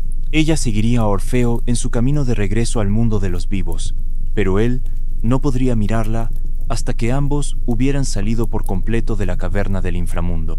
Si lo hacía, ella volvería a la oscuridad para siempre. La pareja comenzó el largo y silencioso ascenso. Orfeo caminaba, escuchando los pasos de Eurídice detrás de él, pero sin poder ver su rostro. La tentación crecía con cada paso. Justo cuando estaba a punto de cruzar el umbral y ver la luz del sol, Orfeo, cegado por la duda y el anhelo de saber si Eurídice realmente lo seguía, se dio la vuelta. En ese instante, ella, todavía una sombra, se desvaneció en el aire. Sus manos apenas se tocaron antes de que ella fuera arrastrada de vuelta a las profundidades. El grito de Orfeo resonó por el inframundo, pero ya era demasiado tarde. La oportunidad se había perdido para siempre. La música de Orfeo no fue lo suficientemente fuerte para romper una regla que ni siquiera los dioses se atrevían a desafiar. Después de la triste historia de amor de Orfeo, nos adentramos en el más audaz de los viajes al inframundo, una hazaña de pura fuerza y valentía. Hablaremos de Heracles y la captura de Cerbero, su 12º y último trabajo. Heracles era el héroe más grande de la mitología griega, famoso por su fuerza sobrehumana. Para expiar un crimen cometido en un ataque de locura provocado por la diosa Hera, fue condenado a servir al rey Euristeo, quien le impuso una serie de 10 trabajos aparentemente imposibles, pero después de que Heracles los completara, el rey le añadió 2 más, el último de los cuales fue el más peligroso de todos: capturar al can Cerbero, el guardián de la entrada al inframundo. Para prepararse para este viaje, Heracles no solo confió en su fuerza, buscó la ayuda de los dioses y fue iniciado en los sagrados misterios eleusinos, un rito que le garantizaba protección divina para su viaje al reino de los muertos. Fue guiado en su descenso por el dios mensajero Hermes y por su protectora, la diosa de la sabiduría, Atenea. Su presencia, la de un mortal vivo, causó terror entre las almas de los muertos, que huían al verlo. Finalmente, Heracles llegó a la sala del trono del Hades, donde se encontró con el dios de los muertos. A diferencia de otros héroes que intentaron engañar o escapar, Heracles fue directo. Con valentía, le pidió a Hades permiso para llevarse a Cerbero. El dios del inframundo, impresionado por el coraje del héroe, accedió, pero con una condición: Heracles debía someter al perro de 3 cabezas sin usar armas, solo con su fuerza. El enfrentamiento fue épico. Protegido por la piel del león de Nemea, Heracles luchó contra el feroz perro, que intentaba morderlo con sus múltiples cabezas y golpearlo con su cola de serpiente. Con su inmensa fuerza, el héroe logró estrangular a la bestia. Cerbero, el guardián invencible del inframundo, finalmente se rindió ante la fuerza de Heracles. Después de la batalla, Heracles, con Cerbero domesticado a su lado, ascendió de vuelta al mundo de los vivos. El terror que el perro causó en el rey Euristeo fue tal que se escondió en una tinaja y ordenó a Heracles que lo devolviera de inmediato. Al cumplir su trabajo, Heracles no solo probó que era el héroe más grande, sino que también desafió a la muerte misma. Su victoria sobre Cerbero, el guardián del más allá, fue el paso final para que, al morir, él mismo obtuviera la inmortalidad y un lugar entre los dioses. Fue una conquista del miedo a la muerte. Continuamos con las historias de héroes que desafiaron a la muerte. Después del poder de la música y la fuerza sobrehumana, nos adentramos en un viaje motivado por la necesidad. Hablaremos de Odiseo, el astuto rey de Ítaca, y su descenso al reino de los muertos para consultar al vidente Tiresias. La historia no es una hazaña de conquista, sino una búsqueda de conocimiento. Después de 10 años de lucha en la guerra de Troya y de otros 10 años vagando por el mar, Odiseo, el rey, el estratega, estaba desesperado por regresar a casa, pero su camino estaba bloqueado por la ira del dios Poseidón. Fue entonces cuando la hechicera Circe le reveló que la única manera de encontrar su camino de vuelta a casa era descendiendo al inframundo para consultar al único mortal que conservaba su sabiduría en el más allá, el vidente ciego Tiresias. El viaje de Odiseo al inframundo, narrado en el libro 11 de la Odisea, no fue un descenso por una entrada física como el de Heracles. Fue un viaje a través del océano, hasta las costas del lejano país de los Cimerios, una tierra de niebla y oscuridad perpetua. Allí, siguiendo las instrucciones de Circe, excavó un foso y sacrificó un carnero y una oveja. La sangre de los animales, el símbolo de la vida, atrajo a las almas de los muertos. Las sombras se acercaron al foso, clamando por la sangre para recuperar su memoria y su voz. Odiseo, fiel a su misión, las repelió hasta que el vidente Tiresias se acercó. Al beber la sangre, Tiresias recuperó la suficiente lucidez para revelar a Odiseo el camino a casa. Debía resistir las tentaciones, evitar el ganado del dios Helio, y cuando regresara, tendría que enfrentarse a los pretendientes que acosaban a su esposa, Penélope, en su propio palacio. Pero el encuentro de Odiseo no terminó allí. Después de que Tiresias le hablara, su madre, Anticlea, se acercó al foso. Al verla, Odiseo se llenó de una tristeza profunda, pues no sabía que había muerto mientras él estaba en la guerra. Al permitirle beber la sangre, ella recuperó sus recuerdos y le habló de la situación en Ítaca. Luego, otras almas se acercaron, entre ellas la de Aquiles, a quien le preguntó sobre la vida después de la muerte, y la de Agamenón, su antiguo líder en la guerra de Troya. El viaje de Odiseo fue una visita, no una conquista. A diferencia de Heracles, no fue allí para luchar, sino para aprender. Su descenso al reino de los muertos nos muestra un aspecto diferente del inframundo. No solo un lugar de castigo y recompensa, sino también una fuente de conocimiento prohibido, un lugar donde los vivos podían buscar la sabiduría que no podían encontrar en el mundo mortal. Su viaje es la prueba de que el ingenio y la estrategia son tan importantes como la fuerza bruta. Después de la búsqueda de conocimiento de Odiseo, nos encontramos con una historia que, más que una hazaña heroica, es un cuento de advertencia sobre la arrogancia. Hablaremos de Teseo y Pirito, y su audaz e insensato intento de secuestrar a la reina del inframundo, Perséfone. Teseo, el héroe ateniense que había derrotado al Minotauro, y Pirito, rey de los Lápitas, eran dos inseparables amigos, unidos por su amor a la aventura y una valentía que a menudo rozaba la imprudencia. Juraron que, en su amistad, se ayudarían mutuamente a casarse con hijas de Zeus. Teseo ya había secuestrado a Helena de Troya, que en ese entonces era una niña, y ahora le tocaba a Pirito, pero el deseo de Pirito no era ordinario. Creyendo que solo una diosa era digna de ser su esposa, le pidió a su amigo que lo ayudara a secuestrar a la reina del inframundo, Perséfone. Teseo, ciego por su lealtad, a diferencia de Orfeo y Heracles, que descendieron al Hades por amor o por un mandato divino, estos dos héroes se aventuraron en el reino de la muerte, motivados por un simple y fatal exceso de confianza, por un ibris que creían que los haría invencibles. Cuando llegaron al palacio de Hades, el dios los recibió con una calma inquietante. Escuchó su audaz demanda, pero no respondió de inmediato. En cambio, con una astucia digna de un dios del inframundo, los invitó a sentarse a su mesa. Hades les ofreció un asiento en una roca, una silla que se conocía como el asiento del olvido. En cuanto se sentaron, sus cuerpos quedaron atrapados en la piedra, y unas serpientes se enroscaron en sus extremidades. Estaban condenados a un castigo eterno, inmovilizados, incapaces de moverse o de pensar con claridad. La historia de Teseo y Pirito nos enseña que el inframundo no es un lugar para los mortales arrogantes. A diferencia de otros héroes, ellos no contaron con ayuda divina y no mostraron respeto por las leyes de la muerte. Solo la llegada de Heracles, en su 12º trabajo, les ofreció una breve esperanza.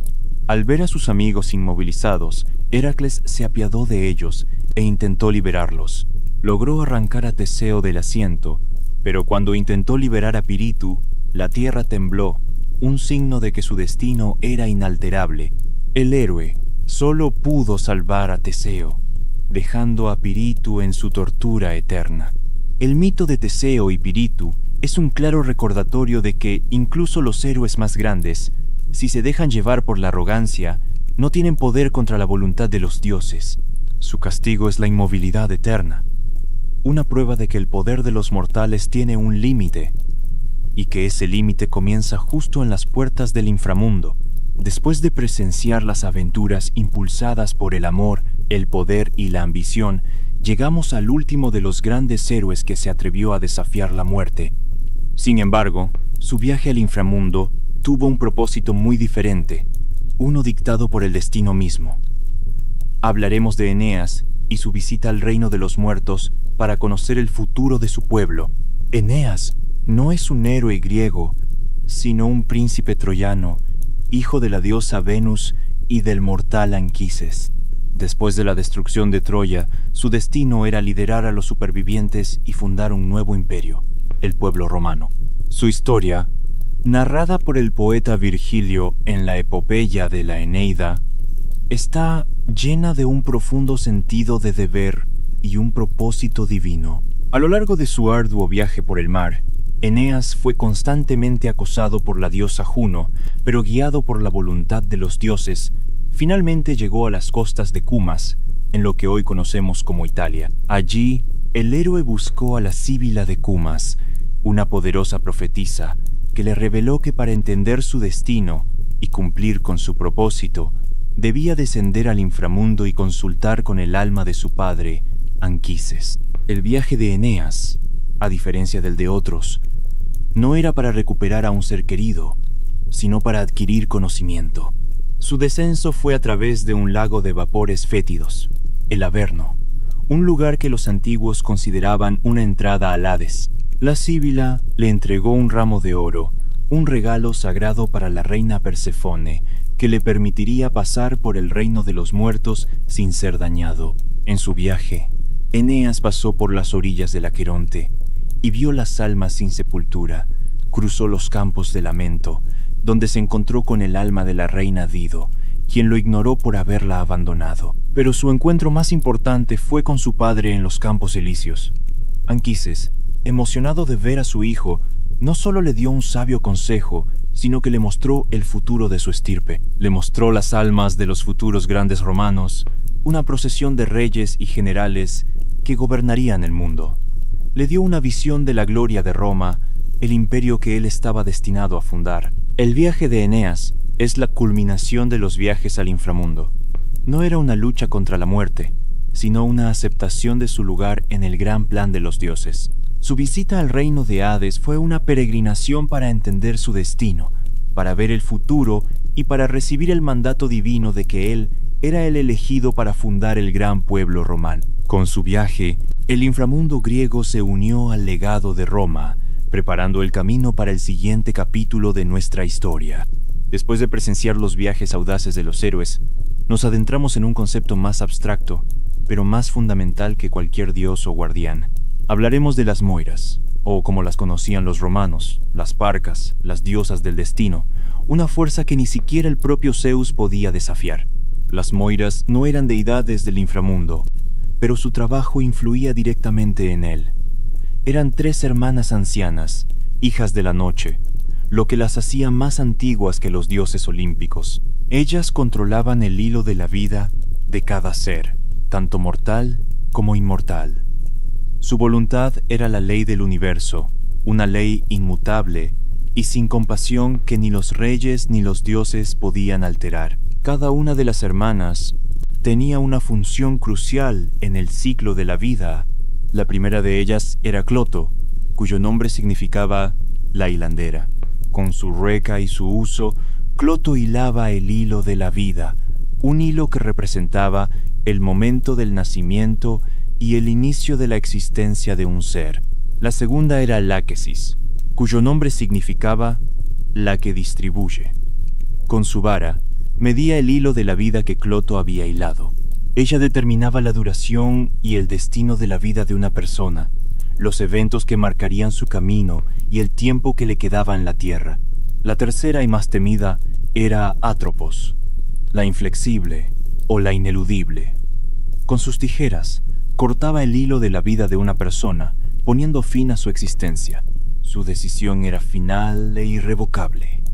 Era la encarnación de la muerte misma, el momento en que el alma se separaba del cuerpo y emprendía su viaje al inframundo. Las Moiras no eran maliciosas, eran justas y estrictas, y cumplían con su deber de manera imparcial. Su poder era tan absoluto que incluso los dioses debían obedecer sus designios. En el mito de Aquiles, su madre, la diosa Tetis, sabía que su hijo moriría joven y con gloria porque las Moiras lo habían decidido. Su papel como diosas del destino era una prueba de que, para los griegos, el final de la vida no era una casualidad, sino un plan cósmico predeterminado. El momento en que un alma llegaba al reino de Hades ya estaba decidido mucho antes de su nacimiento, por la voluntad de las Moiras, las tejedoras del destino. Después de entender el orden inmutable de las Moiras, nos adentramos en el aspecto más caótico y visceral del final de la vida. Hablaremos de los Queres, los espíritus femeninos de la muerte violenta. Los Queres no eran deidades en el mismo sentido que Hades o Perséfone, sino daimones, espíritus o demonios, hijas de la diosa primordial Nyx, la noche. Esta herencia las hacía seres antiguos y poderosos, directamente vinculados a la oscuridad. A diferencia de las Moiras, que controlaban la duración de la vida de manera imparcial, y de Tánatos, que personificaba una muerte tranquila, los Queres eran la encarnación de la muerte brutal, sangrienta y repentina. Se les describía como criaturas aladas, de color oscuro, con garras afiladas y una sed insaciable de sangre. Su lugar predilecto eran los campos de batalla, donde se las veía revolotear sobre los guerreros heridos, esperando el momento exacto para robar sus almas. Pero no solo estaban en la guerra, también se las asociaba con la muerte causada por plagas, asesinatos, accidentes y otras calamidades. Eran la personificación del destino trágico, de aquellos que morían sin cumplir su tiempo natural. La presencia de los Queres era un presagio aterrador. El clamor de los moribundos, el dolor y la sangre eran el llamado que las atraía. Su papel era arrancar el alma del cuerpo del difunto, en un acto que no tenía nada de digno o pacífico. La creencia en los Queres era un reflejo del miedo que sentían los griegos ante una muerte que no era ordenada por las Moiras, sino que era arrebatada por una fuerza de la naturaleza caótica y sin compasión. Eran, en esencia, la manifestación de lo que los griegos más temían de la muerte. No su inevitabilidad, sino su crueldad y su violencia. Los Queres eran un recordatorio sombrío de que el final de la vida podía ser tan terrible como la misma existencia, y que las almas de aquellos que morían de manera violenta tenían un destino diferente al de aquellos que morían de vejez. Después de haber hablado de los caóticos y violentos Queres, nos adentramos en la otra cara de la moneda. Hablaremos de Tánatos, la personificación de la muerte pacífica y el gemelo del sueño. Tánatos, al igual que los Queres, era hijo de la diosa primordial Nyx, la noche. Sin embargo, su hermano gemelo era Hipnos, el dios del sueño. Esta relación es crucial para entender su naturaleza.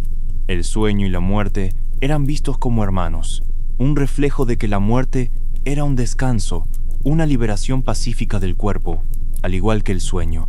A diferencia de las descripciones aterradoras de los Queres, Tánatos era a menudo representado como un joven alado, a veces llevando una espada o una antorcha invertida. Su rostro no era el de un demonio sediento de sangre, sino el de un ser solemne y sereno. Su función no era la de arrebatar la vida con violencia, sino la de recoger suavemente las almas de aquellos que habían vivido el tiempo que las Moiras habían asignado. Era un ministro de los dioses, un servidor del orden cósmico. El mito más famoso que involucra a Tánatos es, curiosamente, el de su derrota. En la historia del astuto rey Sísifo, Tánatos fue enviado por Zeus para llevarlo al inframundo, pero Sísifo lo engañó y lo encadenó. Con Tánatos prisionero, nadie en el mundo podía morir. El sufrimiento en la guerra y la vejez se prolongaba sin fin, y los mortales no podían encontrar la paz. Fue el dios de la guerra, Ares, quien, molesto porque sus batallas habían perdido su sentido, liberó a Tánatos. Esta historia demuestra que la muerte, lejos de ser un mal, era una parte necesaria del orden natural de las cosas. Tánatos, por lo tanto, representaba el final inevitable pero no aterrador.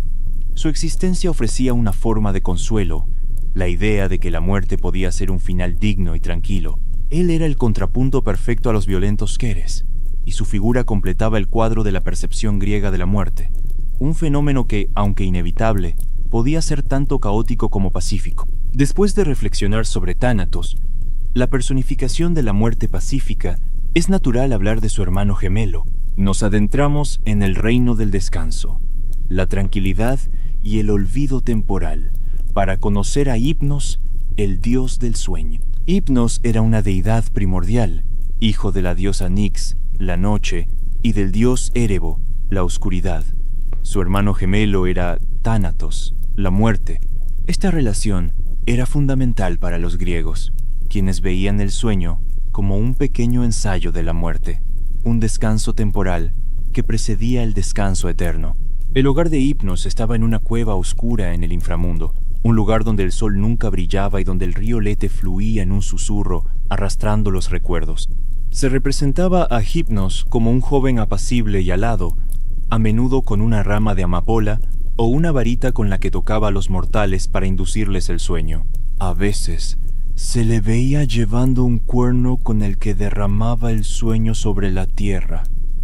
A pesar de su apariencia serena, su poder era inmenso.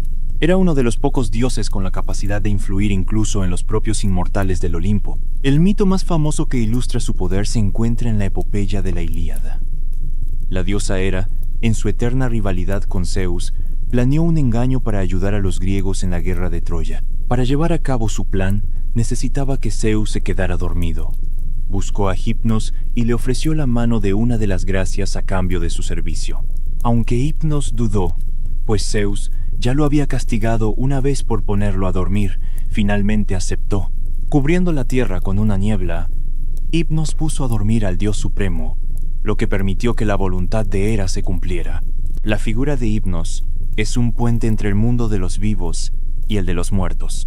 Su conexión con el inframundo y con el río del olvido lo hacía un ser cercano a la muerte, pero su propósito era benévolo: ofrecer descanso a los que estaban agotados por las luchas de la vida. Él era el guardián de la paz nocturna, un recordatorio de que, incluso en la oscuridad, existía la posibilidad de un reposo tranquilo. Con Hipnos, terminamos nuestro recorrido por las figuras menores, preparándonos para analizar el legado y la influencia del inframundo griego en el mundo moderno. Después de haber viajado por los reinos griegos de la muerte, ahora es momento de ver cómo estas ideas viajaron en el tiempo y fueron adoptadas por otra gran civilización. Nos adentramos en la mitología romana y la asimilación del inframundo griego. Los romanos, a diferencia de los griegos, no tenían un panteón tan elaborado ni una mitología tan rica sobre la vida después de la muerte. Eran un pueblo más pragmático y centrado en la ley, el deber y la vida en el mundo mortal. Por ello, en lugar de crear un nuevo inframundo, adoptaron y adaptaron casi por completo la cosmología griega, simplemente cambiando los nombres de las deidades y los conceptos. Hades, el sombrío señor de los muertos, se convirtió en Plutón, mientras que el nombre Hades significaba el invisible y era temido. El nombre Plutón venía de Pluto, que significaba el rico o el adinerado. Esto reflejaba una visión romana dual de la deidad. No solo era el rey de los muertos, sino también el dios de las riquezas subterráneas, de los minerales y de la fertilidad de la tierra. Su naturaleza se volvió menos temible y más vinculada a la prosperidad. Perséfone, la reina del inframundo y diosa de la primavera, se convirtió en Proserpina. Su mito del rapto, el ciclo de las estaciones y su dualidad como diosa de la muerte y la vida se mantuvo casi intacto. En la tradición romana, también se la celebraba con rituales de primavera para asegurar la fertilidad de las cosechas. La geografía del inframundo también se mantuvo. El poeta romano Virgilio, en su obra épica La Eneida, describió el viaje de Eneas al reino de los muertos y, al hacerlo, adoptó la estructura griega. Mencionó los mismos ríos, como el Aqueronte y el Estigia, y describió los mismos reinos, el campo de Asfódelos para la mayoría de las almas, el Tártaro para los castigados y los campos elíseos para los héroes. El Cancerbero también se mantuvo como el guardián de la puerta, y las diosas griegas de la venganza, las Eriñas, se transformaron en las Furias. La asimilación del inframundo griego por parte de los romanos fue un acto de pragmatismo cultural. No sintieron la necesidad de reinventar la rueda, sino que simplemente tomaron el mito existente, le pusieron nombres latinos y lo integraron en su propia visión del mundo. Esta adopción fue crucial, ya que aseguró que la mitología del Hades no desapareciera, sino que se convirtiera en un pilar fundamental de la cultura occidental, preparando el terreno para influir en ideas mucho más modernas. El impacto del inframundo griego no se limitó a la mitología romana. Sus conceptos y su estructura se convirtieron en un arquetipo fundamental que influiría en la literatura occidental durante siglos. No hay mejor ejemplo de esto que la obra maestra de Dante Alighieri, la Divina Comedia. Dante, en su visión del infierno, del purgatorio y del paraíso, no solo se inspiró en el inframundo de la mitología grecorromana, sino que lo utilizó como la base de su propia cosmología del más allá. La idea de un reino subterráneo con una jerarquía de castigos y recompensas era puramente griega, y Dante la adaptó a la teología cristiana. Veamos las similitudes. El guía de Dante en el infierno no es otro que el poeta romano Virgilio, el autor de la Eneida, que, como vimos, también visitó el inframundo. Al elegir a Virgilio, Dante no solo rinde homenaje a la literatura clásica, sino que también establece un puente directo entre el mundo antiguo y el medieval, el río Aqueronte y el barquero Caronte. Dante, al comienzo de su viaje, se encuentra con el río Aqueronte y su barquero, Caronte, la misma figura que transportaba a las almas en el mito griego. La escena del barquero, con su barca llena de almas condenadas, es casi una copia directa de la tradición clásica. La jerarquía de castigos. Al igual que en el inframundo griego, el infierno de Dante no es un lugar uniforme. Se divide en círculos, cada uno con un castigo diferente para un pecado específico. Esta idea de que el castigo se ajusta al crimen es un eco de los mitos griegos sobre los castigados del Tártaro, como Sísifo y Tántalo, cuya tortura estaba directamente relacionada con su crimen en vida, Minos, el juez. En la entrada del infierno de Dante, encontramos a Minos, el mismo juez del inframundo griego, que en el poema de Dante juzga las almas y asigna el círculo de castigo. Dante lo describe como una criatura grotesca, pero su función como juez es la misma que en la mitología clásica. Los campos elíseos y el limbo. El primer círculo del infierno de Dante es el limbo, un lugar sin castigo activo, donde las almas de los virtuosos paganos, como Homero y Aristóteles, vivían en una melancolía perpetua. Este lugar es un claro reflejo del campo de Asfódelos, o, en algunos aspectos, de los campos elíseos para aquellos que, aunque justos, no podían acceder al paraíso cristiano. La Divina Comedia no es solo una obra de teología cristiana, sino también una síntesis magistral de la mitología clásica con la fe medieval. A través de la literatura, los conceptos griegos del más allá se transformaron y se perpetuaron, convirtiéndose en una influencia fundamental en la concepción del infierno en la cultura occidental. El viaje del inframundo griego no se detuvo en las páginas de Virgilio o Dante. Su influencia se extendió mucho más allá de la literatura, moldeando una de las ideas teológicas más importantes del mundo occidental, el concepto cristiano de infierno. Aunque la teología cristiana es fundamentalmente diferente, la visión griega del Hades proporcionó un poderoso marco conceptual y visual para su desarrollo. El inframundo griego, con sus castigos eternos, sus ríos ardientes y sus reinos de recompensa y castigo, se convirtió en una plantilla que los primeros pensadores cristianos utilizarían. Veamos los puntos de conexión más claros. La estructura de castigo. El concepto de un lugar subterráneo, una prisión para los malvados, es una idea central tanto en la mitología griega como en la teología cristiana. El Tártaro, con sus castigos diseñados específicamente para los peores pecadores, es un precursor directo del infierno, un lugar reservado para los pecadores más grandes. La idea de que el castigo es eterno, como el de Sísifo o Tántalo, se asimiló en la noción cristiana de un tormento que no tiene fin, el fuego y el tormento. El Flegetonte, el río de fuego que rodeaba el Tártaro, fue una de las imágenes más poderosas del inframundo. Esta imagen de un castigo eterno a través del fuego es una de las características más prominentes del infierno cristiano, que se describe como un lago de fuego y azufre en el libro del Apocalipsis. La idea de un castigo físico y ardiente para las almas era un concepto que la mitología griega ya había establecido. El juicio final. El Hades tenía su propio tribunal, con jueces como Minos y Radamantis, que determinaban el destino de cada alma. Este proceso de juicio, donde las acciones de la vida mortal eran evaluadas para determinar un destino eterno, es una clara analogía con el concepto cristiano del juicio final, donde las almas son juzgadas por Dios y separadas en el cielo o el infierno. Es crucial, sin embargo, diferenciar entre los dos conceptos.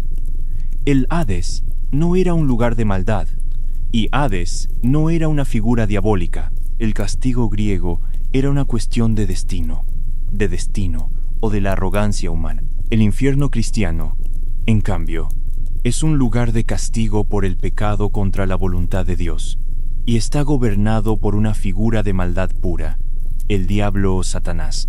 Pero la visión griega del inframundo le dio a la teología cristiana un lenguaje y unas imágenes poderosas para describir el miedo y la consecuencia del pecado. Al final, el inframundo griego, con su compleja geografía y su jerarquía de castigos, ayudó a dar forma a la idea más perdurable del castigo eterno en la cultura occidental. Después de haber visto cómo el inframundo griego influyó en la religión y la literatura, es momento de ver su legado más reciente. Sus conceptos no han envejecido. Por el contrario, han encontrado una nueva vida en el cine, los videojuegos y la cultura popular. El inframundo en el cine y la televisión. En el cine, el Hades y sus habitantes han sido protagonistas, aunque a menudo con un toque moderno. En la película animada de Disney Hercules, Hades es reinventado como un villano astuto, carismático y con una gran agilidad verbal, muy alejado de la figura sombría y estoica del mito original. Este Hades se convirtió en una de las representaciones más populares del dios en la cultura moderna. Las adaptaciones más directas, como la saga cinematográfica de Percy Jackson, llevan a los héroes a descender al inframundo. En estas películas, el campo de Asfódelos es un páramo gris, y Cerbero es un guardián temible que debe ser aplacado. Aunque con licencias creativas, estas obras reintroducen los conceptos clásicos a una audiencia nueva y joven. Los videojuegos. Explorando las profundidades. Los videojuegos han sido, quizás, el medio más prolífico en la adaptación de la mitología del inframundo. El formato de exploración y aventura se presta perfectamente a este tipo de historia. La serie God of War es un claro ejemplo. En sus juegos, los jugadores, en el papel de Kratos, luchan contra Cerbero, navegan por el río Estigia y se enfrentan a las Erinias y otros monstruos del inframundo. Más recientemente, un juego llamado Hades ha llevado la adaptación a un nuevo nivel. El jugador controla a Zagreus, el hijo de Hades, que intenta escapar del inframundo, enfrentándose a sus residentes, desde las Furias hasta el mismo Thanatos. El juego no solo respeta la mitología, sino que profundiza en las relaciones familiares y las motivaciones de las deidades, mostrando a un Hades más complejo y a una Perséfone más matizada. La cultura popular. Arquetipos duraderos. Más allá de los medios principales, las ideas del inframundo griego se han filtrado en todo tipo de arte y lenguaje. El término El río Estigia se utiliza a menudo para referirse a un punto de no retorno. Cerbero, con sus 3 cabezas, es un arquetipo de perro guardián que aparece en innumerables cómics, series de televisión y películas. Las furias se han convertido en un sinónimo de una venganza imparable. La imagen de un castigo eterno y repetitivo, como el de Sísifo, es un concepto que se usa para describir tareas inútiles.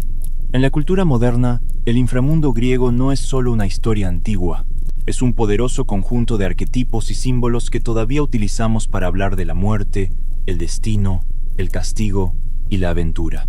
Ha demostrado ser una de las narrativas más perdurables de la historia, una que sigue capturando nuestra imaginación. El nombre del rapero venezolano Cancerbero es una alusión directa al mítico Cancerbero, el guardián de 3 cabezas de la entrada al inframundo. Esta referencia no es casual. Al igual que la bestia mitológica que resguardaba la frontera entre el mundo de los vivos y el de los muertos, la música de Cancerbero fungía como un puente entre la realidad cotidiana y las profundidades de la conciencia humana. Sus letras, cargadas de crítica social, dolor existencial y reflexiones sobre la muerte, obligaban al oyente a confrontar los aspectos más sombríos de la vida, actuando como un guardián lírico que protegía la puerta de la indiferencia y la superficialidad, invitando a una exploración sincera de las pasiones y los tormentos del alma. Al equipo de El Historiador Nocturno le gusta mucho Cancerbero. De hecho, su servidor está escuchándolo en este momento. Si también te gusta el can, por favor déjamelo saber en los comentarios y suscríbete al canal, por supuesto. Hemos viajado a través de los ríos brumosos, hemos presenciado castigos y recompensas, y hemos conocido a los héroes que se atrevieron a desafiar a la muerte. Al reflexionar sobre este vasto y complejo reino, surge una pregunta final. ¿Por qué los griegos sentían una mezcla tan profunda de miedo y respeto por el inframundo? El miedo no era una figura diabólica, sino a la naturaleza misma del lugar. Era el miedo a la monotonía eterna del campo de Asfódelos, donde la mayoría de las almas, despojadas de sus recuerdos y pasiones, vagaban como sombras sin propósito. Era el terror de perderse a uno mismo, de convertirse en un eco débil de lo que se fue. También era el miedo a los castigos del Tártaro, la prueba de que ni la astucia de Sísifo ni la fuerza de Ixión podían escapar a la justicia divina. El inframundo era un lugar de finalidades, de castigos inevitables y de un silencio que los griegos temían más que al dolor.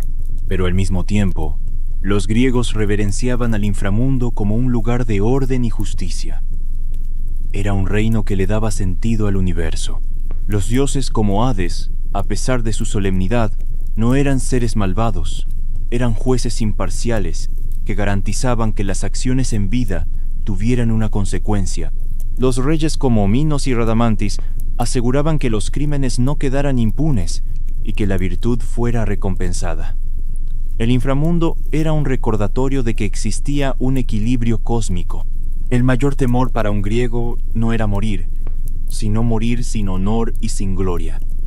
Por eso, el inframundo también ofrecía la promesa de una vida eterna en los campos elíseos, donde los héroes y los justos podían vivir en un paraíso perpetuo, conservando su identidad y su honor para siempre. Este paraíso no era una garantía, sino una recompensa que solo podía obtenerse a través de la excelencia humana. El inframundo era un espejo de los valores griegos, un lugar que reflejaba la importancia del honor, la inevitabilidad del destino y la justicia inquebrantable de los dioses. Su dualidad de miedo y respeto lo convirtió en un lugar tan fascinante como aterrador. Hemos navegado por el río de la memoria.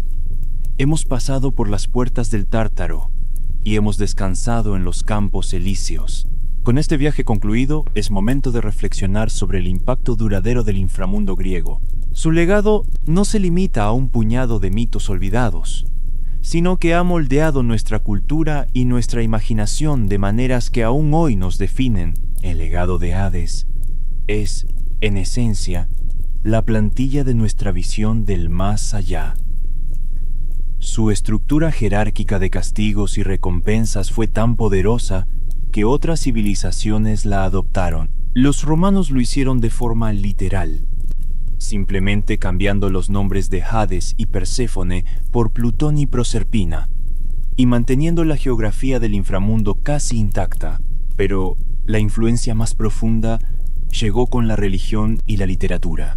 La visión de Dante en la Divina Comedia, con sus círculos de castigo y su guía Virgilio, es una síntesis magistral de la teología cristiana con el inframundo griego, creando el arquetipo del infierno que ha perdurado hasta nuestros días.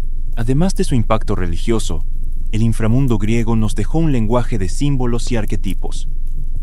El cancerbero es el arquetipo del guardián imbatible, un símbolo que aparece en innumerables historias y películas. La tarea de Sísifo es una metáfora de la labor inútil. La expresión cruzar el río Estigia significa llegar a un punto sin retorno. Estos conceptos están tan arraigados que los utilizamos sin darnos cuenta de su origen.